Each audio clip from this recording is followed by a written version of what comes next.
Have you ever noticed how heavy a thought can be? It weighs nothing on a scale, yet it can feel like you are carrying a mountain on your shoulders.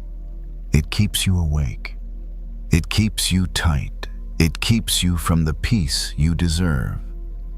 I'm glad you're here. If you are listening to this, it's likely that your day has been long, or your mind is busy. Perhaps you are replaying conversations, worrying about tomorrow, or simply feeling a tension you can't quite name. That is okay.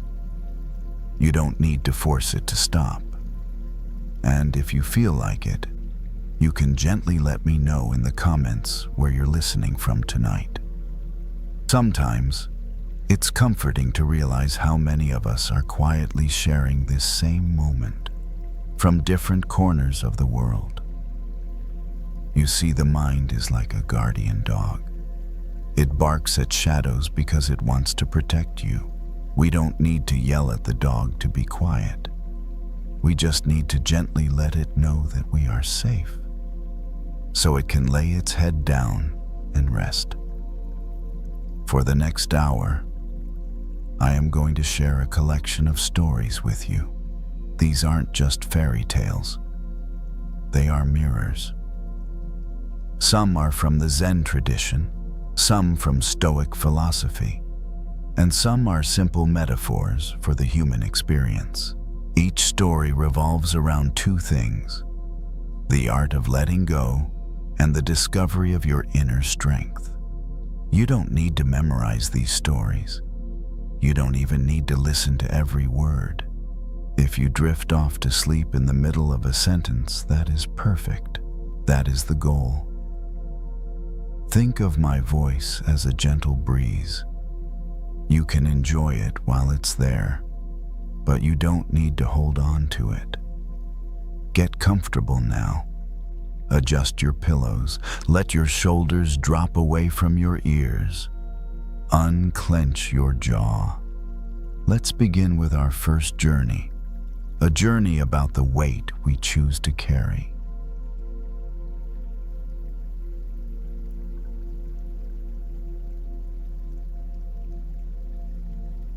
It was late enough that the kitchen felt like a place between days. The overhead light was off. Only the small lamp near the counter was on, casting a soft, uneven glow across the island. A glass sat half full of water. Ice clinked once as it settled, then went quiet. Somewhere in the building, a dishwasher hummed distant and steady. The person stood at the counter reading a message they had already read too many times. It wasn't long. It wasn't even especially cruel. Just a sentence with a tone that caught. A line that nudged exactly where it hurt. A comment that felt unnecessary and because of that, impossible to ignore. The body reacted before the mind finished interpreting it. A quick heat in the chest, a tightening behind the ribs. The tongue pressed lightly against the back of the teeth as if already forming words. There's a specific kind of anger that shows up like this. Not explosive, more like irritation with a hook in it. The message sat there on the screen, small and contained, but it pulled. It invited a response. Not a calm one, a sharp one. Something that would put things back in balance. Something that would sting just enough. The person set the phone down on the counter, face up. The screen dimmed, but the words stayed bright in the mind. Water was poured into the glass until it reached the rim. A few drops spilled over, sliding down the side, and pooling briefly on the counter before being wiped away with the edge of a sleeve. The action was automatic grounding. The first sip was taken quickly. The second was slower. The irritation didn't leave. It lingered like something caught just inside the mouth. Not painful exactly, but impossible to forget. The urge to bite down on it, to clamp, to pull back hard. There was a memory sudden and clear of fishing as a kid. Not the quiet, patient kind, the messy kind. Hooks scattered in a metal box, fingers nicked more than once. The shock of realizing too late that a hook had gone deeper when pulled the wrong way. The worst part wasn't the initial catch. It was the instinct to yank. Hooks work because they count on that instinct. The message on the phone felt like that now. A small barb, carefully placed, waiting for movement. The person leaned their hip against the counter and stared at the walleyes unfocused. The mind started assembling replies anyway. One version calm and firm, another sarcastic, another cutting. Each one felt satisfying in the imagination. Each one also tightened the chest a little more. The body knew this pattern, knew what came after. The brief rush of hitting send, the hollow feeling afterward, the replaying, the wondering if it went too far or not far enough. The hook doesn't disappear after you bite. It digs in. The phone buzzed again. Not a new message, just a notification from somewhere else. The sound was enough to make the jaw clench. That was when it became clear the hook wasn't just in the conversation. It was in the body now. Anger like this doesn't need much fuel. It feeds on attention, on repetition, on the simple act of chewing the same thought again and again. The person placed a hand flat on the counter. Cool surface, solid, real.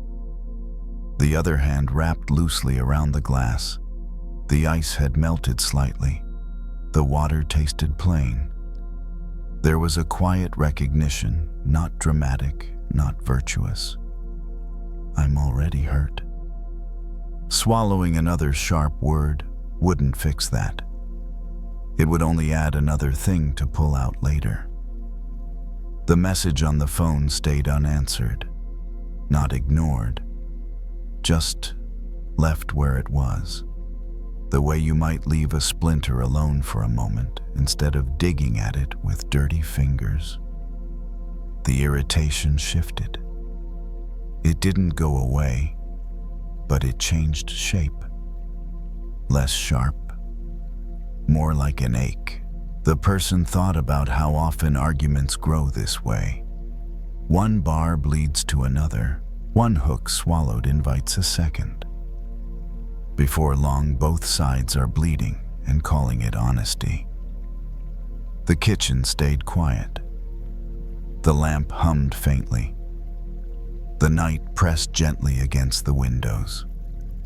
Nothing had been resolved. But something important had been noticed. When you've already bitten the hook, the next kind move isn't to swallow more bait. It's to stop pulling. The kitchen didn't change while the decision settled. The lamp stayed on. The glass of water stayed where it was. The phone remained face up on the counter, silent now, like it had said its piece and stepped back to watch what would happen next. There was a strange pause that followed. Not relief, not clarity, just a moment where nothing was being added. That was new. Usually this was the point where another thought would arrive sharper than the last. Another sentence would form, demanding expression. Silence often felt like losing ground, like letting the hook do its work. But standing there, hands resting on the counter, it became clear that the real damage didn't come from the first barb. It came from the tugging. The body noticed small things. The way the tongue rested in the mouth, the slight ache in the jaw from being clenched earlier, the shoulders still raised just enough to signal tension. All of it felt like evidence of something already caught. The instinct was to pull, to answer, to restore balance by making the other person feel what you felt. That instinct is fast, almost automatic. But hooks don't come out clean when you panic. Anyone who's ever had one embedded knows this. Pulling straight back only drives it deeper. The pain spikes, the damage spreads. What could have been a careful removal becomes a wound that takes longer to heal. The person reached for the phone, then stopped. Not out of willpower, but out of a sudden understanding sending another message right now would be exactly that pull. Instead, the phone was turned face down. Gently. No drama. Just a small adjustment in direction. The irritation flared briefly in response, like a muscle protesting when you stop using it the way it's weak. Then it softened, unsure where to go without a target. A breath came in slow and shallow. Another followed deeper, more settled. The chest loosened a little. Not all at once. Just enough.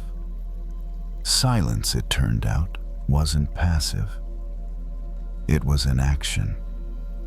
Not the kind that proves anything. The kind that prevents further harm.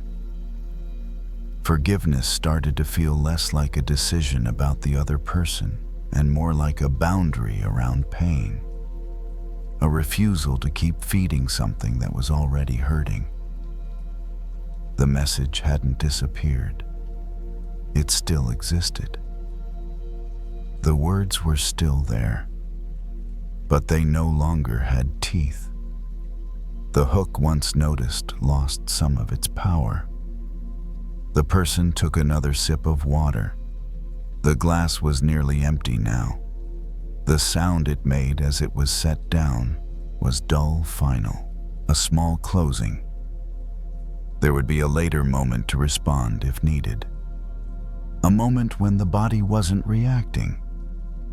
A moment when words could come from steadiness instead of sting. Or maybe there wouldn't be a response at all.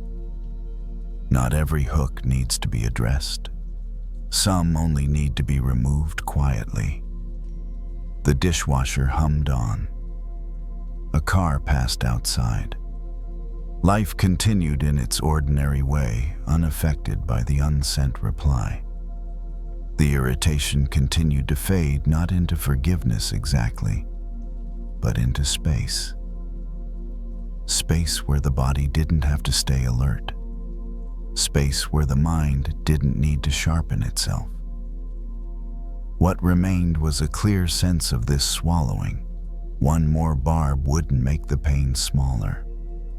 It would only make it harder to heal. The night moved forward. The kitchen stayed dim and calm. The phone stayed silent.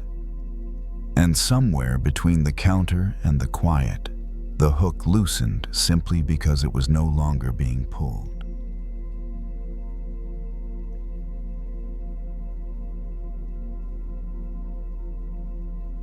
The night air felt sharp the moment the door opened. It rushed in cool and restless, brushing against skin that was still warm from inside. The street outside was brighter than expected. A gas station across the road glowed under fluorescent lights. Cars came and went in slow, uneven intervals. Somewhere nearby, wind moved through loose leaves, making a dry, skittering sound along the curb. The person stood still for a second, keys in hand, adjusting to the shift. Inside, everything had felt contained, predictable, quiet. Outside, the air carried a different mood, edgy, unsettled. The kind of air that makes tempers shorter and thoughts louder. Earlier, the argument hadn't ended cleanly. It hadn't exploded either. That almost made it worse. It ended with clipped sentences, with one person walking away while the other still had more to say, with that familiar sense of unfinished heat sitting just under the skin. The person had come out here to cool off. That was the plan anyway. As they crossed the lot toward the gas station, the wind picked up. Not strong, but steady. It pressed against the body, slipped under sleeves, tugged at loose fabric. The anger moved with it. The mind replayed the exchange, sharpening each line, imagining better timing, better phrasing, a final sentence that would have landed harder, something that would have closed the gap instead of leaving it open. A lighter was pulled from a pocket without much thought. Old habit. The thumb flicked it open, shielding the flame briefly as it caught. The small light flared bright and confident in the dark. For a moment it felt good. The flame steadied, casting a warm glow against the hand. The body leaned slightly forward, instinctively protecting it. Then the wind shifted. The flame bent sharply, sputtered, and sent a lick of heat back toward the fingers. Not enough to burn, but enough to sting. The person hissed softly and adjusted their grip, trying again to block the wind. The flame fought. The wind answered. The heat kept coming back. That was when the comparison landed. Anger held like this was a torch against the wind. It felt powerful in the hand. It promised clarity, direction, a way to see, but every step forward pushed the flame back toward the one carrying it. The lighter was closed with a click. The sudden darkness felt almost like relief. The person flexed their fingers, noticing the warmth lingering on the skin. Not painful, just enough to be felt. The argument replayed again, this time with more intensity. The urge to go back, to continue, to finish it properly, to say the thing that would finally make the other person understand. But standing there in the open air, it became obvious how exposed that urge was. How much energy it took to keep the anger lit against resistance. The wind didn't care about being convinced. It didn't slow down to listen. It just kept moving. The body noticed its own effort. The shoulders tense, the jaw set, the breath shallow as if preparing to push forward instead of step back. The anger hadn't made the person stronger out here. It had made them more vulnerable. Every gust redirected the heat inward. The gas station doors slid open and closed. Someone laughed briefly, then disappeared. Life continued in small, indifferent motions. The person stepped closer to the building, where the wind softened slightly. The air still moved, but less aggressively. The body responded right away. Shoulders dropped. Breath lengthened. The difference was immediate. It wasn't that the wind had stopped. It was that the person had stopped walking directly into it. The argument from earlier hadn't changed. The words were still said. The hurt was still real. But something about the posture shifted. The need to keep advancing, to keep pressing, eased just enough to notice the cost of doing so. Holding anger like a torch demanded constant adjustment, constant defense, constant awareness of how it might turn back on you. It wasn't peace. It was vigilance. The person leaned against the side of the building, feeling the cool surface through their jacket. The lighter rested heavy in the pocket, now unused. There was no decision yet to forgive, no resolution. Just a clear sense that continuing to charge forward with this heat wasn't making things safer. It wasn't making things clearer. It was only burning the hands that held it. The wind continued to move through the lot, indifferent and steady. And for the first time since the argument, the person stopped trying to fight it head on. The wind didn't stop. It moved around the building, slipped through open spaces, tugged at corners and edges.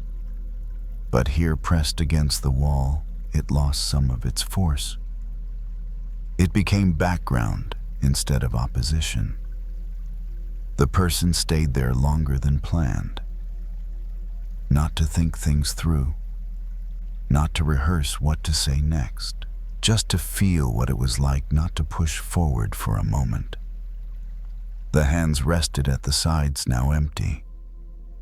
Without the lighter, there was nothing to protect, nothing to aim. The fingers slowly uncurling felt almost unfamiliar, like a posture the body hadn't used in a while. Anger still lived there. It hadn't gone anywhere. But without motion, it didn't know what to do. That was the strange part. So much of the anger earlier had depended on direction, on momentum, on the idea that something had to be done with it, said finished, proven. Standing still broke that spell. The body noticed the difference immediately. The chest felt less compressed. The breath no longer stopped short at the top. The neck released a little, as if it no longer needed to brace for impact. The argument replayed again, but differently this time. Slower, less sharp. The words still had weight, but they didn't demand a counterstrike. The person realized how much effort it had taken to keep charging forward into the wind. How much energy had gone into holding the torch upright, keeping it lit, making sure it didn't go out or turn back. That effort had been mistaken for strength. But strength, it turned out, didn't feel like this. Strength felt quieter, less dramatic, more like choosing where not to stand. The lighter stayed in the pocket. The temptation to pull it out again flickered briefly, habit more than desire. Then it passed. The flame didn't need to be proven. Forgiveness began to make sense here, not as reconciliation, not as softness toward the other person, but as a change in orientation, a decision to stop walking directly into resistance. The wind hadn't been personal. It never is. It didn't know the details of the argument. It didn't care who was right. It simply moved the way it moved. Fighting it head-on had only guaranteed one outcome: getting burned. The person pushed off the wall and took a few steps back toward the car. Not rushing, not storming, just moving. With each step away from the open lot, the wind eased again. The difference was subtle but undeniable. Less noise, less pull. The body responded in kind. Forgiveness in this moment wasn't about letting anyone off the hook. It was about not letting the fire keep choosing the direction of the night. The anger could exist without being carried forward. The heat could cool without being extinguished violently. There would be a time to talk. Or not. A time to revisit what happened, or to let it remain unfinished. None of that needed to be decided right now. Right now, the body needed to stop being scorched by its own grip. The car door opened and closed again. Inside, the air was still, protected.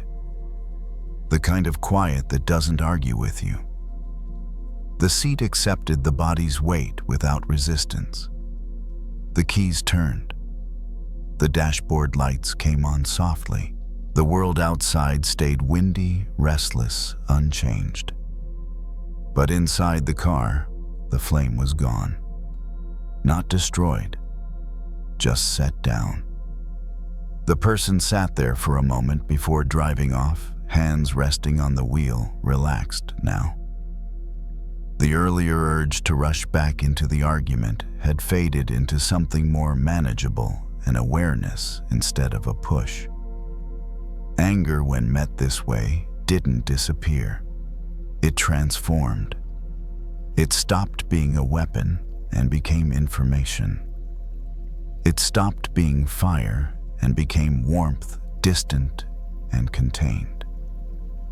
The car pulled out of the lot, merging into the slow flow of traffic. Headlights stretched ahead, steady and calm. The wind continued to blow behind them, and for the first time that evening, it wasn't something to walk against.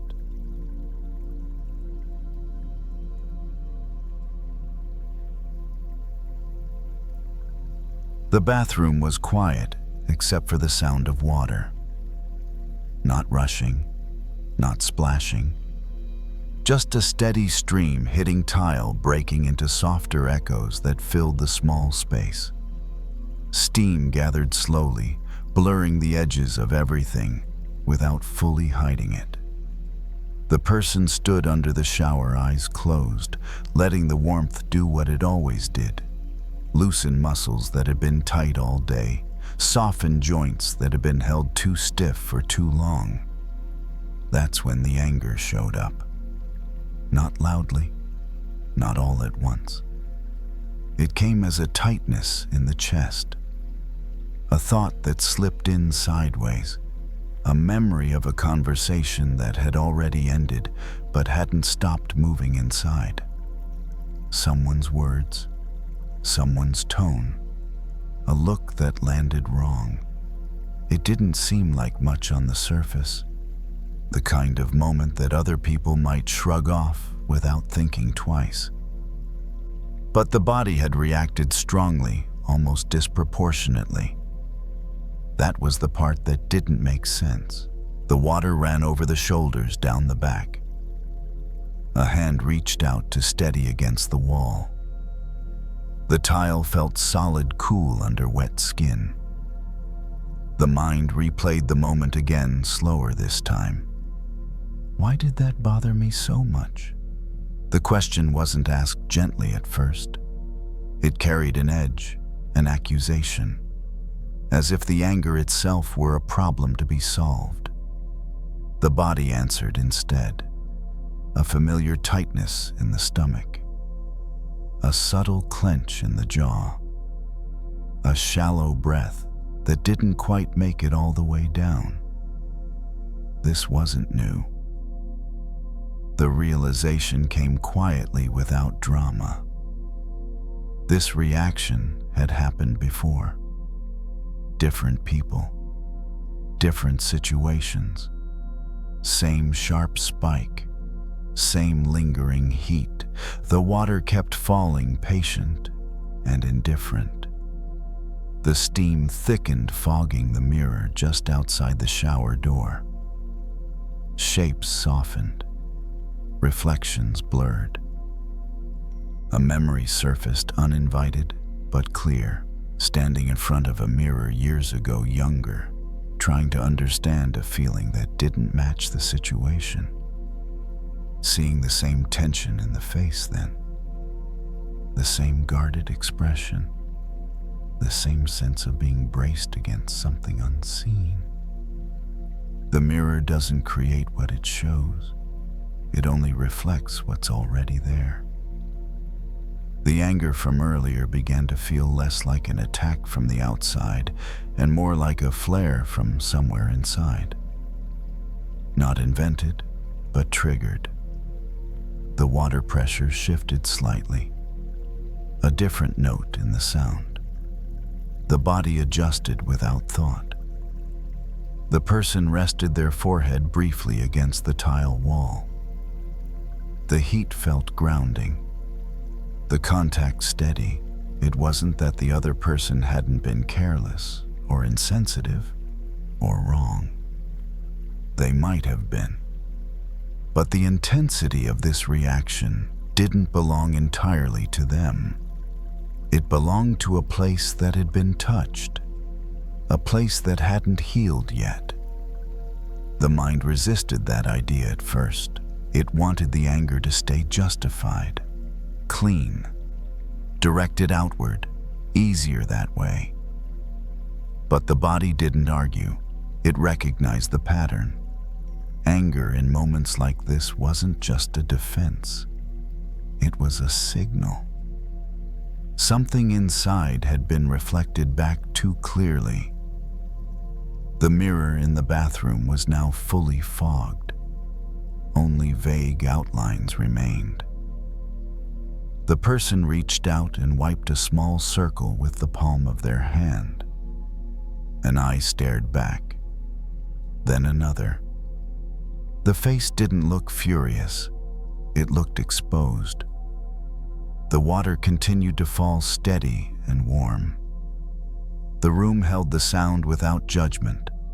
Forgiveness hadn't appeared yet. It didn't need to. What had appeared was understanding not of the other person, but of the self. A recognition that some reactions are echoes. Old vibrations stirred up by new contact. The anger softened slightly, losing its sharp edges. It didn't disappear, but it became less urgent, less demanding. The mirror showed what it always does, not who caused the pain, but where it lives. The water kept running, and for the first time since the moment earlier that day, the person stopped arguing with the reflection. The water was turned off slowly, not all at once. The sudden quiet felt louder than expected. Droplets slid down skin, then fell to the floor in soft, irregular taps. Steam lingered in the air, holding the warmth a little longer before letting it go. The person stayed there, still inside the fog. There was no rush to step out. No need to dry off yet. The moment felt unfinished, but not in a tense way. More like something was settling into place. The anger from earlier hadn't vanished. It hovered nearby, quieter now, less sharp. Without the noise of the water, it was easier to hear what it was actually saying. It wasn't shouting anymore. It was pointing. The mirror still fogged, except for the small cleared circle reflected a softened version of the face. Lines less defined, edges blurred. The eyes looked tired, but calmer. The person wiped the mirror again, widening the clear space. More of the face came into focus. The expression wasn't accusing. It wasn't defensive. It looked like recognition. That comment earlier in the day, the one that had landed so hard, wasn't unique. It hadn't invented the pain. It had only pressed on something that was already sensitive. A place that had learned long ago to brace. The body remembered before the mind did. Moments of being dismissed, overlooked, spoken to in ways that felt small. Moments when reacting strongly hadn't been safe, so the reaction had learned to hide. Anger had become the guard at the door. It made sense now why it showed up so fast. Why it arrived with heat and certainty. It wasn't trying to start a fight. It was trying to protect something fragile. Understanding that changed the shape of it. The anger no longer felt like an enemy to suppress or justify. It felt like a messenger that had been misdirected for years. Forgiveness seen from here wasn't about the other person at all. It was about turning toward the place that had been reflected. The towel was reached for wrapped around the shoulders. The fabric was rough and familiar grounding. The body felt heavier now, more present. Standing in front of the mirror, the person didn't analyze their face, didn't critique it, didn't search for flaws. They just looked. The reflection didn't need correcting. It needed acknowledgement. The person who had triggered the anger earlier was probably moving on with their day by now. Their words already dissolving into other conversations, other concerns. They weren't carrying this moment anymore. But the body had been. And that was where forgiveness belonged. Not as a pardon, not as an excuse, as a release of the expectation that someone else should heal what they didn't break. The mirror showed a small nod, barely perceptible. A quiet agreement between the body and the reflection. I see you. I know why that hurt. The steam began to thin. The room cooled gradually. The outlines sharpened again. The anger continued to fade, not into indifference, but into something more workable. Less explosive. More honest. The mirror returned to being just a mirror. The person stepped away, feet touching the bath mat, feeling the texture beneath them. Another ordinary sensation anchoring the moment.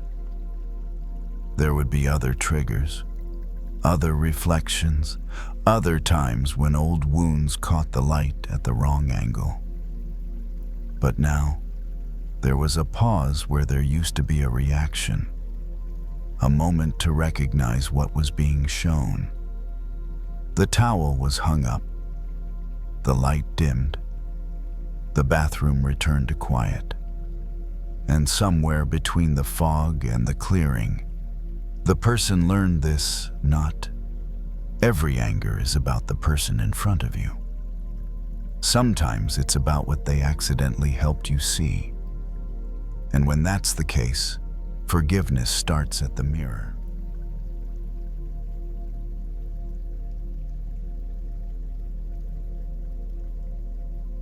There are moments when fear feels active, loud, obvious. And then there are moments when fear is quiet but exhausting. This was the second kind. The room was dark, not because the lights were off, but because the blinds were closed and evening had settled in without announcing itself. A single lamp in the corner stayed unlit. The phone lay on the table screen, black, finally silent after a long day of notifications. Someone sat on the edge of the couch, elbows resting on knees, hands loosely clasped. The body felt tired in a specific way. Not sore, not sleepy, just worn down from holding too much for too long. Nothing bad had happened. Nothing dramatic was wrong. And yet the mind kept pacing. It replayed conversations from earlier in the day. Small ones, ordinary ones. A comment that landed strangely. A look that might have meant something. A task that didn't get finished. A future obligation that hadn't arrived yet but was already being rehearsed. Thought after thought moved through the dark like shapes without edges. Each one felt important. Each one demanded attention. The instinct was to fight them, to argue, to reason, to analyze until clarity appeared. The mind picked up its usual weapon effort. If I think hard enough, I'll cut through this. If I keep going, I'll find the answer. It felt like standing in a dark room swinging a sword at shadows. Every swing made the heart beat faster. Every swing made the body tense more. And the shadows didn't disappear. They multiplied. Fear often tricks us into believing that force is the solution. That if something feels overwhelming, we need to push harder, think faster, control more. But darkness doesn't respond to effort. It responds to light. The body shifted on the couch. A knee bounced once, then stopped. The hands unclasped and rested flat on the thighs. A small movement, but it changed the posture from bracing to sitting. There was a moment quiet, almost unnoticeable, where the effort paused. Not because everything was solved, but because something inside grew tired of swinging. In that pause, another option appeared. Not a strategy, not a technique. Just a simple noticing, I'm trying to fix this in the dark. Fear wasn't coming from danger. It was coming from not seeing clearly. The thoughts didn't feel threatening because they were true. They felt threatening because they were vague, unfinished, half-lit. The mind was filling in gaps with worst-case outlines. The lamp was a few steps away, always had been. Standing up didn't feel decisive. It felt heavy, like moving through water. The body rose slowly, joints stiff as if unsure whether the effort would be worth it. A hand reached for the lamp. The switch clicked. Light spread outward, not dramatically, just enough. The room didn't transform. The couch stayed the same. The table, the walls, the ordinary objects revealed themselves exactly as they were. And suddenly the thoughts looked different. Not gone, but less powerful. The shadow of a coat hanging over a chair lost its sharp edges. The clutter on the table became recognizable: a notebook, a pen, a folded receipt. Things with names. The mind, given something concrete to look at, softened its grip on the imagined. Fear thrives in blur. Clarity doesn't eliminate fear. It shrinks it to size. The body responded first. A breath went deeper than the ones before it. Shoulders lowered an inch, the jaw unclenched without instruction. The thoughts were still there, but they no longer felt like attackers. They felt like messages waiting to be read properly. That's the thing about fear in dark rooms. Most of the time, it's not warning you about danger. It's telling you that you're trying to navigate without light. Light doesn't mean answers. It means presence, seeing what's actually in front of you, instead of what your mind is projecting into empty space. The lamp hummed softly, a familiar sound that had always been there unnoticed. Outside, a car passed headlights, briefly brushing across the window. The world hadn't changed, but the relationship to the world had. The mind had wanted to fight the darkness. The body had needed illumination.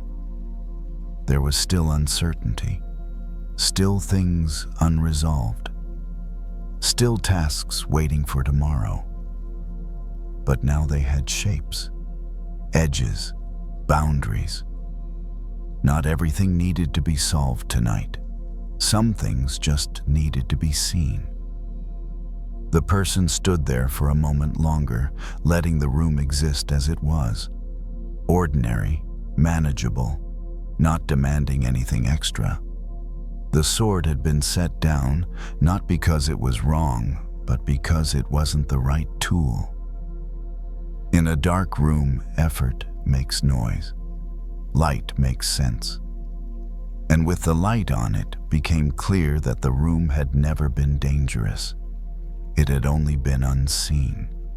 With the light on the room, didn't offer answers. It offered perspective.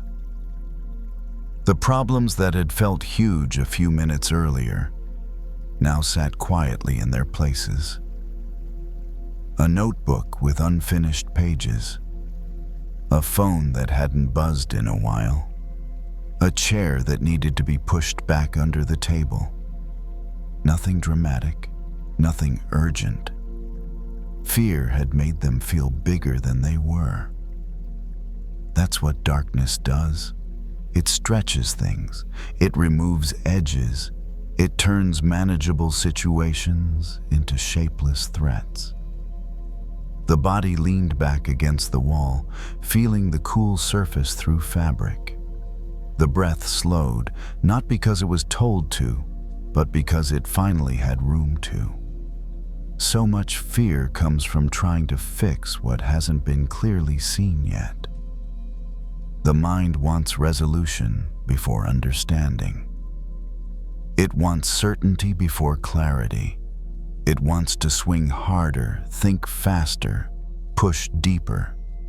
Believing effort will force illumination, but effort without light just creates exhaustion. In the dark room of the mind, people often confuse intensity with effectiveness.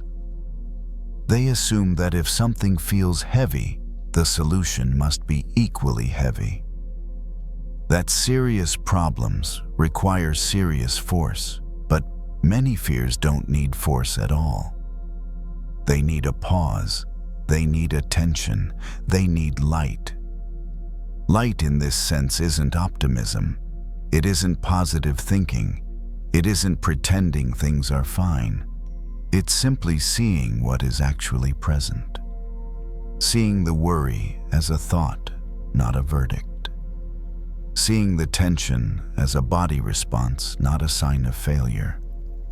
Seeing the future as unknown, not as already ruined. The mind had been trying to win an argument with the dark. That was never going to work. Darkness doesn't argue back. It just stays. The person returned to the couch and sat down again, this time without leaning forward, without bracing. The posture changed subtly from readiness to availability. Fear didn't vanish. It softened. There was still uncertainty about tomorrow. Still conversations to have. Still responsibilities waiting in line. But now they appeared one at a time instead of all at once. Light organizes. It doesn't erase complexity, but it breaks it into pieces the body can hold. The lamp cast a circle on the floor. Inside that circle, everything was visible. Outside it, the room faded gently into shadow, and that was fine. There was no need to light the entire house at once. That's another misunderstanding. Fear creates the belief that you must see everything to be safe. In reality, you only need enough light for the next step. Fear demands total certainty.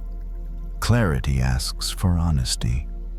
Honesty says, this is what I know right now, and that is enough. The body recognized this truth faster than the mind did. The stomach released its grip. The legs stretched out. The shoulders rested where they naturally wanted to be. There was relief in not having to chase every thought. Some thoughts would return later. Some worries would knock again. The room would go dark another night. That wasn't a problem. Now, there was a different response available. Not swinging, not fighting, not forcing insight. Just reaching for the switch. In daily life, that switch can look like asking one clear question instead of 10 anxious ones. It can look like writing something down instead of holding it in your head. It can look like resting your attention on what your hands are doing instead of what your mind is predicting. Light can be simple. Fear wants complexity. Understanding wants presence. The room stayed lit. The lamp hummed.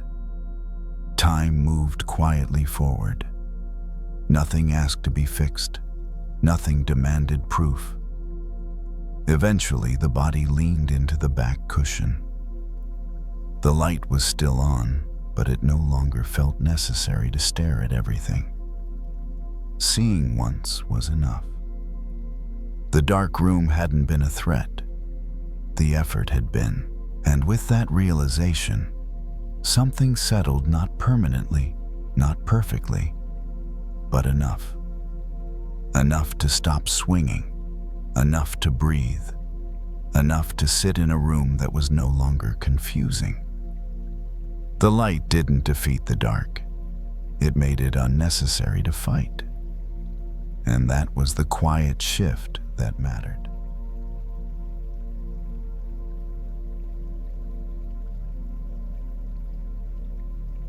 The storm didn't arrive suddenly. It built itself slowly, the way most storms do. The sky had been heavy all afternoon, clouds layered thick and low. The light flattened into a dull gray that made time feel longer than it was. By evening, the wind picked up just enough to be noticed. Not violent, just insistent. A person stood on a small covered porch looking out at the water. The lake stretched wide and dark, its surface no longer smooth. Small waves bumped into one another, overlapping, changing direction without warning. Wind pushed them, then pulled back, then returned again. The weather app had warned about this. Gusts, possible storms. Nothing extreme, but enough to make people uneasy. Inside the house, the windows were closed. The lights were on. Everything was technically safe. And still the body felt unsettled. Not because of the storm itself, but because of what the storm represented. Uncertainty. The kind you can't argue with. The kind you can't schedule or plan around. The kind that doesn't ask for permission before it shows up. The wind rattled the porch railing. A loose chime clinked softly, irregular, slightly off rhythm. The sound should have been calming, but tonight it felt sharp, like the world tapping on the shoulder repeatedly. The mind responded the way it always does. What if this gets worse? What if something breaks? What if I should have prepared more? Thoughts moved fast, hopping from one possible outcome to another. Power outages, flooded roads, things going wrong in ways that hadn't happened yet. The body followed suit. Breath grew shallow, muscles tightened. A subtle readiness took over, as if bracing could somehow control the weather. Fear likes storms. Not because storms are dangerous, but because they are unpredictable. Unpredictability gives fear space to grow. Out on the water, a single small fishing boat moved slowly near the far edge of the lake. The motor was off. The person inside sat steady, letting the boat rise and fall with the waves rather than fighting them. It was strange to watch. From the porch, the waves looked aggressive, chaotic, like they might tip the boat at any moment. The instinct was to tense up just watching it, imagining how it would feel to be out there. But the boat stayed upright. It wasn't resisting the water. It wasn't trying to flatten the waves. It was moving with them. The sight held attention longer than expected. There was something oddly calming about the rhythm. Up, down, sideways, then steady again. The waves weren't the problem. The resistance to them would have been. The mind made the connection slowly, reluctantly. Fear had been reacting to the storm as if it were a personal threat, as if the goal was to make it stop, to calm it, to control it. But storms don't negotiate. They pass when they pass. The fishermen didn't look hurried, didn't look panicked. They weren't trying to leave the water immediately, but they weren't ignoring the storm either. The posture was alert, not rigid. Responsive, not reactive. That distinction mattered. There's a difference between attention and tension. Attention watches, tension fights. The body on the porch was tense. It had been fighting the storm from a distance, as if worry itself were a form of protection. But worry doesn't calm water. It only agitates the mind.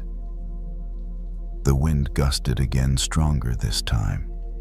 Leaves skittered across the porch floor. The chime struck metal against metal, then went quiet. For a moment, fear surged. The familiar spike. The internal command to do something. But there was nothing to do. The house was secure.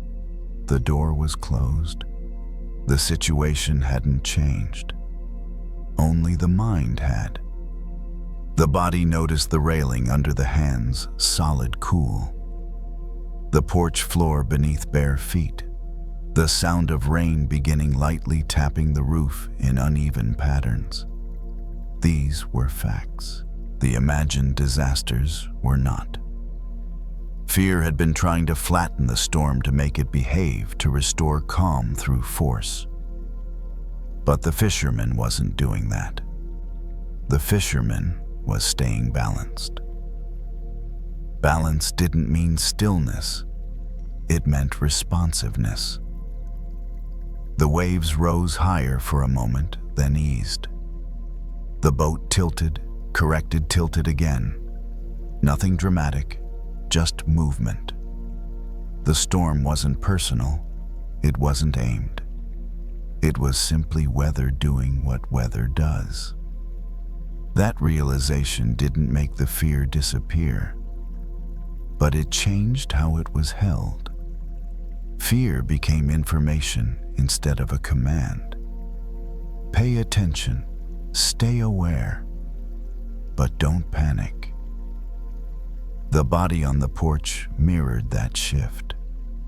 Shoulders lowered slightly. Breath slowed just a touch. The grip on the railing softened. The storm was still there. The waves were still uneven. But something inside had stopped trying to make them stop. The fisherman remained on the water, moving with the rhythm instead of against it. And from the porch, watching that small, steady figure, a quiet understanding began to form. Calm doesn't mean the storm is gone. It means you've learned how to ride the waves. The storm continued, but it no longer felt like an emergency. Rain came down harder now, streaking across the surface of the lake, breaking it into 1,000 shifting patterns. The waves grew taller for a while, then settled, then rose again. Nothing followed a straight line. Everything moved in response to something else. The fishermen stayed where they were, not stubbornly, not carelessly. Just attentive, hands steady, body loose enough to adjust, firm enough not to collapse. From the porch, it became clear that the calm wasn't in the water. It was in the way the boat met the water. That's what fear often misses. It thinks peace requires smooth conditions. It believes calm only arrives when everything behaves. But life rarely offers that. Storms come in many forms, not just weather, but deadlines that pile up, plans that fall apart, news that shifts the ground under your feet. The kind of storms that don't pass in minutes or hours, but stretch across months. The instinct in those moments is to tighten, to brace, to fight the movement, to demand stability from something that is by nature unstable. That instinct is understandable. It's human. But tightening doesn't make the waves smaller. It just makes you more likely to tip. The body on the porch felt that truth in a very physical way. The muscles that had been clenched earlier were now tired. The tension hadn't kept anything safe. It had only made watching harder. Fear had promised control. What it delivered was strain. The fisherman wasn't fearless. They were aware. There's a difference. Fear says something bad is about to happen. Awareness says something is happening. Awareness responds. Fear reacts. The wind shifted direction slightly. Rain angled sideways. The fishermen adjusted their position, not dramatically, just enough. The boat stayed upright. That adjustment mattered more than strength. In life, too, it's not strength that keeps you steady in uncertainty. It's flexibility. The willingness to shift without breaking. To respond without panicking. A thought surfaced quietly. I don't need the storm to stop to be okay.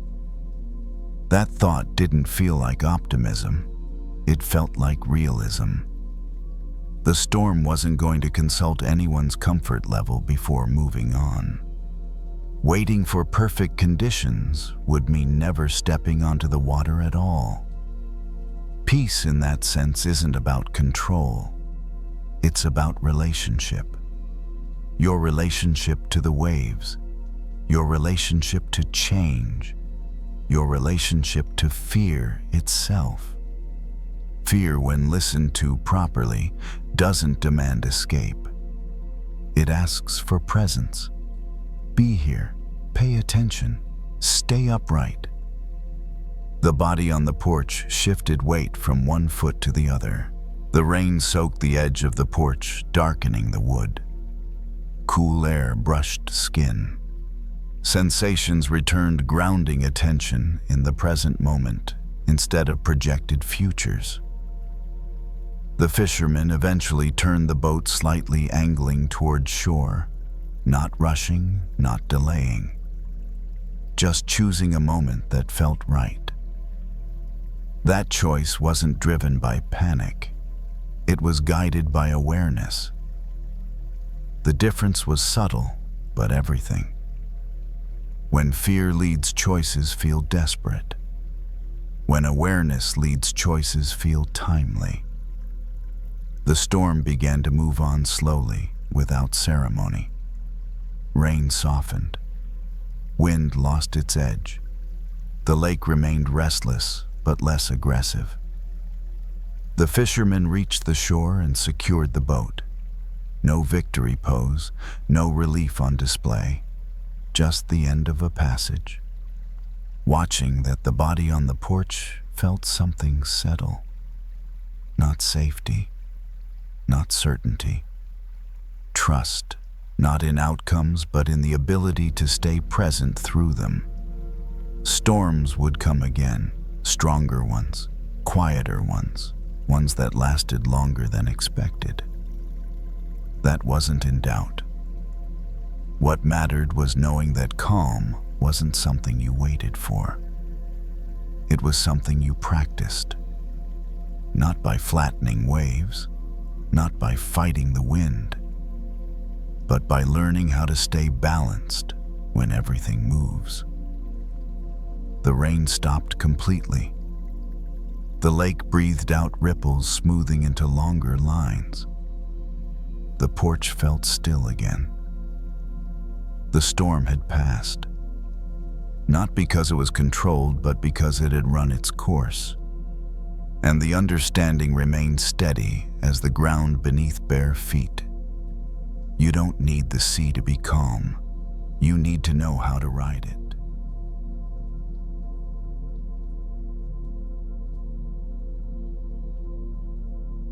At first it felt like an ending, not the dramatic kind.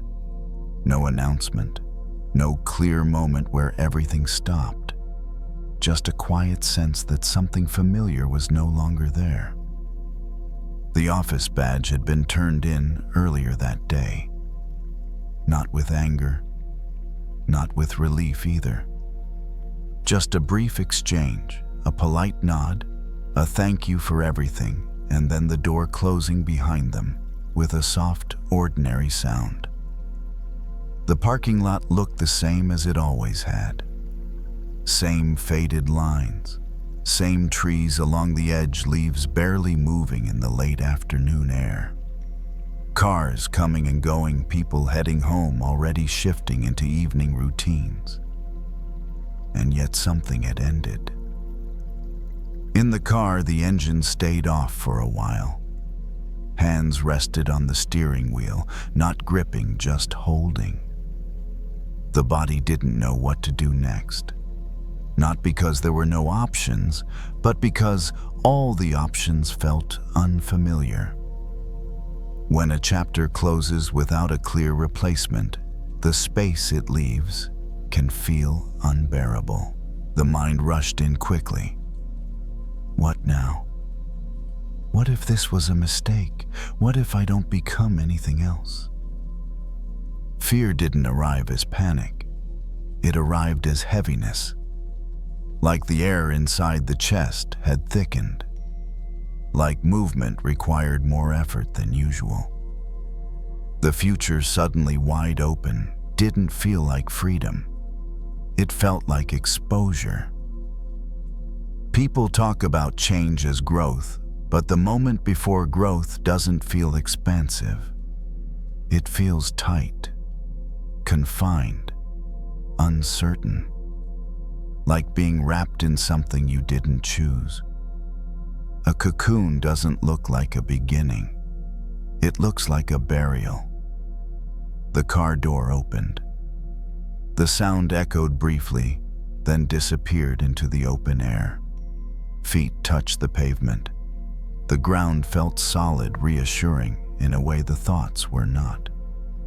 Walking toward the car, someone else laughed on their phone.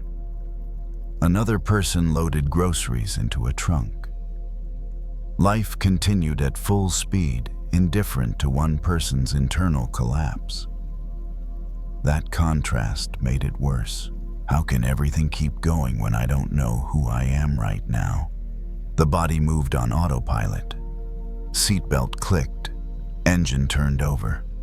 The radio came on, then was turned off immediately. Silence felt more honest. The drive home was slow, not because of traffic, but because there was no urgency to arrive. Home felt different now, too. Less like a resting place, more like a waiting room. Waiting for what exactly wasn't clear. At a red light, the car idled. Brake pressed, released, pressed again. A familiar rhythm, comforting in its predictability. Predictability had been lost earlier that day. That loss hurt more than the job itself. Humans adapt to effort. They adapt to pressure. What they struggle with is the absence of structure. Structure gives shape to identity. Take it away, and the question appears, who am I without this? Fear loves that question. It feeds on it. If you don't know who you are, you're unsafe. If you're unsafe, you need to hurry. If you hurry, you might survive. The body responded accordingly. Jaw tightened, shoulders lifted, breath shortened again, as if tension could substitute for direction. The light turned green. The car moved forward. Streets passed. Familiar turns were taken without thinking. Muscle memory did its job even when the mind couldn't. Home appeared ahead. Same building, same porch, same door. The place hadn't changed, but the person entering it had. Inside, the air felt still. Shoes were kicked off. Keys dropped into the usual bowl with a dull clink. The sound echoed slightly longer than usual. Nothing filled the silence. There was no email to check, no schedule to follow, no immediate task demanding attention. Freedom in its raw form can feel terrifying. The body sat down heavily on the couch. Hands rested in the lap. The feeling that rose wasn't relief. It was vulnerability. Without the old role, without the familiar expectations, there was nothing to hide behind. That's when the fear deepened. Not fear of failure, fear of disappearing. What if this is it? What if this is where I stop? The mind painted images of being left behind, of stagnation, of being forgotten. It treated this pause like a permanent state instead of a transition. The cocoon felt tighter. But even in that constriction, something subtle was happening. The old shape was already gone. The job, the title, the routines that had defined days for years. They were dissolving whether the mind agreed or not. The discomfort wasn't a sign of decay. It was a sign of change underway. Change doesn't ask for permission.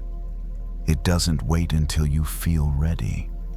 It begins quietly, often when you think you're losing something essential. The room stayed silent. The body stayed still. Fear continued to press in from all sides. And beneath it all, unnoticed at first, there was a faint sense of movement. Not forward, not backward, inward. The cocoon was closing, not to end something, but to prepare for what couldn't happen in the open. The stillness didn't lift right away. The evening stretched on without offering direction.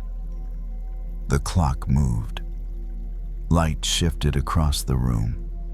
Outside, someone walked past the window, footsteps fading as quickly as they appeared. Inside, the body remained heavy, like it had been wrapped in something thick and unfamiliar. This is the part people don't talk about when they talk about change. They talk about breakthroughs, fresh starts, becoming something new. They don't talk about the in-between, the quiet, cramped place where the old shape is gone and the new one hasn't formed yet. The cocoon is not comfortable. It's not inspiring. It's not reassuring. It's disorienting. Inside it, nothing looks like progress. There are no signs you're doing it right. No evidence that something better is on the way, just pressure, waiting, and the unsettling sense that you can't go back. The body shifted on the couch, then didn't. There was nowhere to move that felt better. The urge to distract surfaced, check the phone scroll, fill the space with noise. But even that felt pointless. Sometimes the cocoon removes distractions on purpose, not as punishment, as necessity. Transformation requires stillness, and stillness is rarely chosen voluntarily. Fear rose again, quieter this time, but deeper. What if I stay like this? What if nothing comes next? The mind treated the cocoon like a tomb. a place where things go to end. It mistook enclosure for extinction, but nature doesn't work that way. A cocoon is not where life stops, it's where form dissolves. Inside, the caterpillar doesn't simply grow wings, its old structure breaks down completely. What it was cannot continue. What it will become cannot exist yet. There is a period where it is neither. That's the part that feels unbearable. The body doesn't like being formless. The mind doesn't like ambiguity. Both search for familiar edges to lean on. When those edges disappear, panic makes sense. But panic doesn't mean danger. It means transition. The room felt smaller than before, not because the walls had moved, but because the sense of identity they once held was no longer there. The old reference points, workday rhythms, expectations, future outlines had faded. What remained was presence. Just this room, this body, this breath. No title required. The breath unnoticed earlier became steadier. Not calm, just consistent. In, out, in, out. Proof that something was still moving even if it couldn't be named. The cocoon doesn't ask you to understand what's happening inside it. It asks you to stay. To not tear yourself open prematurely, just to escape the discomfort.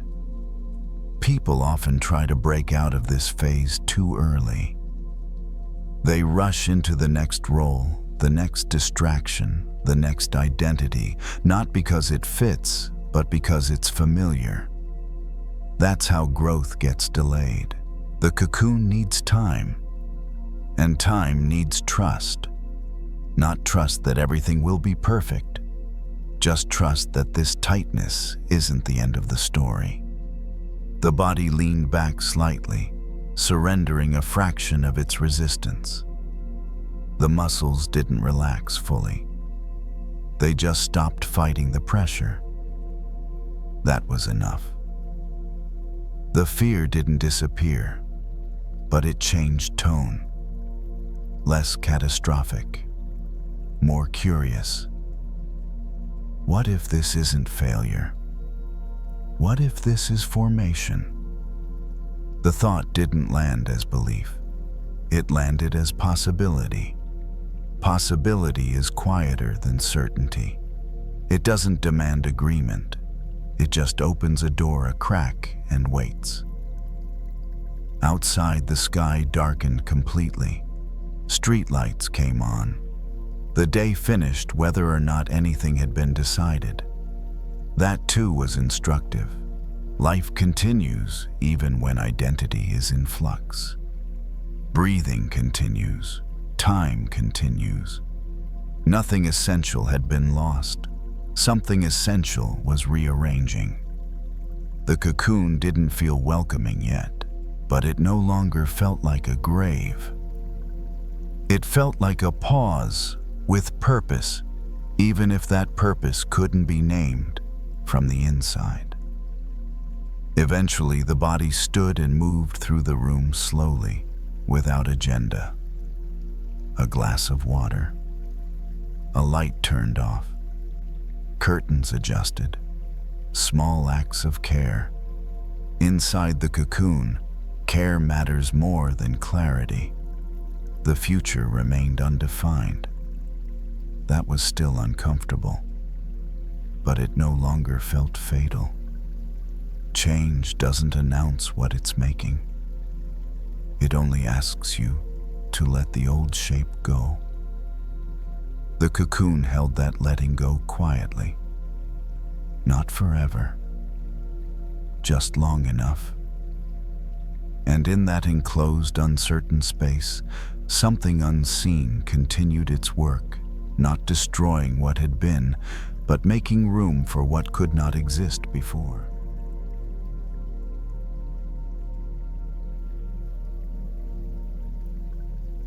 It happened over something small.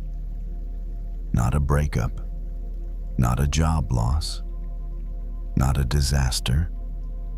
Just a tiny moment at a kitchen table that somehow felt like proof. A person sat under a warm overhead light with a notebook open and a pen that had stopped working. The page wasn't important. A few lines, a list of things to do, some half-finished thoughts, nothing that should have mattered. But the pen wouldn't write. They scribbled harder, tried again, pressed the tip against the paper with more force like effort alone could bring ink back. Nothing. The frustration rose quickly. Not because of the pen, because of what the pen represented. Another thing that doesn't work. Another sign that I can't get it together. The mind loves to turn small failures into identity statements. It doesn't say, "This pen is out of ink." It says, "You always end up stuck." That's how fear grows. It gathers evidence from tiny moments and builds a case. The body tightened. The jaw set. The shoulders pulled forward. The chest felt slightly compressed like air had less room. The pen was just a pen, but the feeling wasn't. The feeling was about pressure. Pressure to keep moving. Pressure to keep improving. Pressure to become something more than whatever this moment looked like. The person stared at the blank tip of the pen as if it had betrayed them. Then, without really thinking, they snapped it. Not in half. Just enough to make a small crack. A quiet plastic touch sound. The kind of sound that feels childish the moment it happens, like you've revealed you're not as calm as you pretend to be. They froze, listening to the silence that followed. The crack in the pen wasn't dramatic. The world didn't react. But inside, something did. Shame. Not loud, just a flush in the face. A heat that rose to the ears. The kind of shame that says, "Really, you can't even handle a pen." The mind piled on. What's wrong with me? Why am I like this? Why can't I just... The second arrow. The first arrow was frustration. The second arrow was self-attack. The pen lay on the table, slightly broken, useless now. The person's hand hovered over it, then pulled back, as if touching it would confirm the story. It would have been easy to spiral from there. To take this small moment and connect it to every other unfinished thing. Every delay, every failure. Every time life didn't look the way it was supposed to look. The mind does that naturally. It builds a timeline of regret. But there was something else in the room that night, something quiet and ordinary. A bowl of nuts sat on the counter, bought for snacking, mostly ignored. In the bowl was an acorn mixed in by accident from a fall decoration someone had left behind. Smooth brown capped, perfectly intact. It had been sitting there for weeks. The person noticed it only because their eyes needed somewhere else to land, somewhere that didn't accuse. They stood up and walked to the counter, not as a decision, more like a drift. Fingers picked up the acorn. It was surprisingly solid, heavier than it looked. The cap rough under the thumb. The shell smooth under the rest of the fingers. A small object. Quiet. Complete. And still inside it was something enormous. An oak tree doesn't arrive by staying intact. The acorn has to split. It has to break open. It has to lose its perfect shell. If it stays closed, it stays small forever, safe, whole, and useless. Growth requires fracture, not the violent kind, the natural kind. The kind that happens when something inside becomes too large for the old container. Holding the acorn, the person's breathing changed without noticing. Slower, lower. The mind didn't stop, but it softened. The broken pen on the table wasn't a disaster. It was a crack, a small break in the image of being in control. And that image, the perfect shell, had been exhausting to maintain. Sometimes the fear isn't that you'll fail, it's that you'll crack. Because cracking means you can't pretend anymore. You can't keep the smooth surface. You can't hide the pressure inside. But cracking is also how things begin. The person set the acorn down gently and returned to the table. The broken pen looked smaller now, less symbolic. More like what it actually was, a pen that needed replacing. They opened a drawer, found another one, tested it on the paper. Ink flowed easily. The line appeared without struggle. A small relief. But the deeper shift wasn't about the pen working.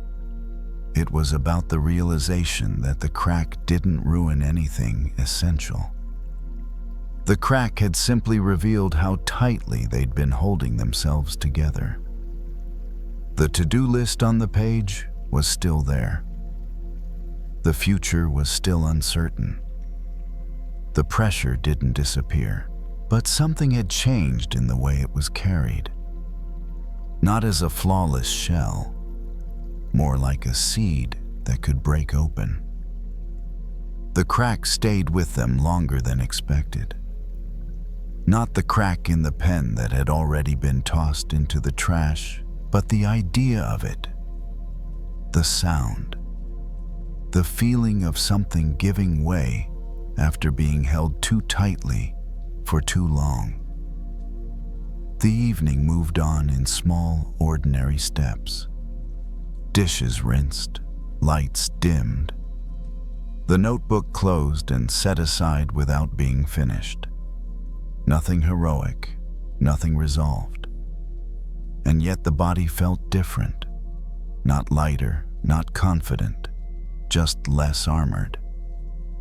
For a long time, effort had been confused with growth. The belief had been simple: if you push hard enough, if you keep yourself intact, if you don't show cracks, you'll eventually become what you're supposed to be. But effort alone doesn't create expansion. Sometimes it just creates pressure. The acorn sat back in its bowl on the counter, unchanged, quiet. It didn't announce what it would become. It didn't rush. It didn't compare itself to trees already standing tall. It simply waited for the conditions that would break it open. That's the part people misunderstand about growth. They imagine it as addition, more skills, more confidence, more success, layered on top of what's already there. But real growth is often subtraction, the loss of an old identity, the collapse of a familiar plan, the breaking of a shell that once felt protective. Fear shows up right at that breaking point. Not because something has gone wrong, but because something irreversible has begun. The fear says this is falling apart.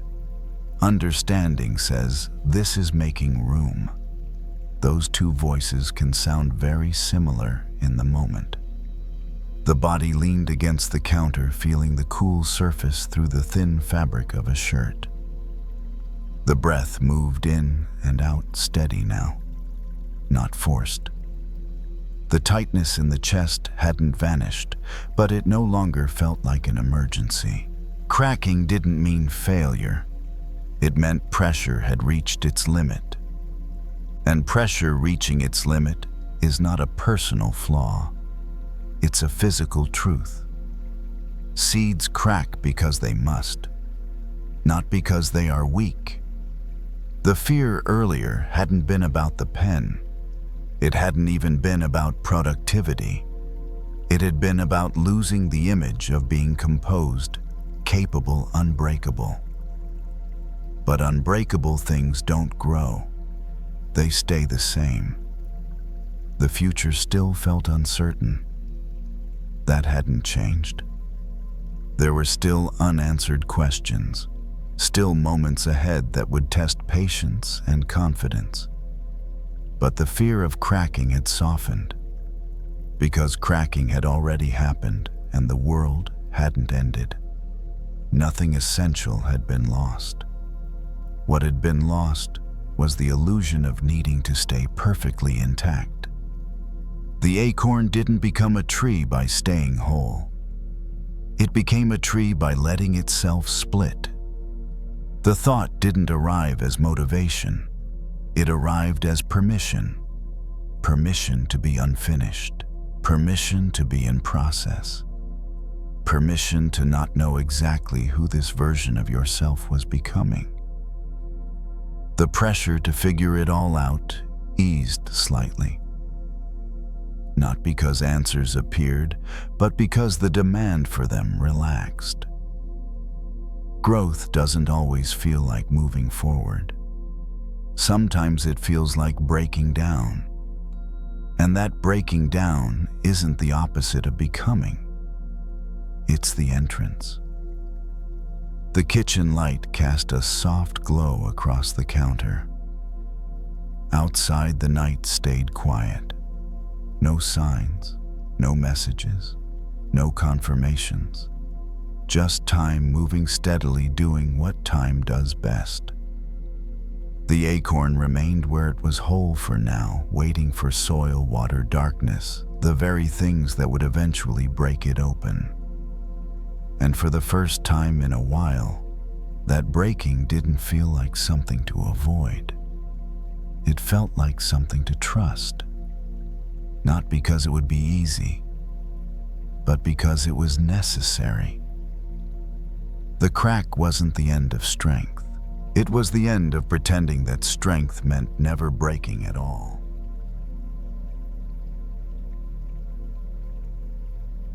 It starts with something small.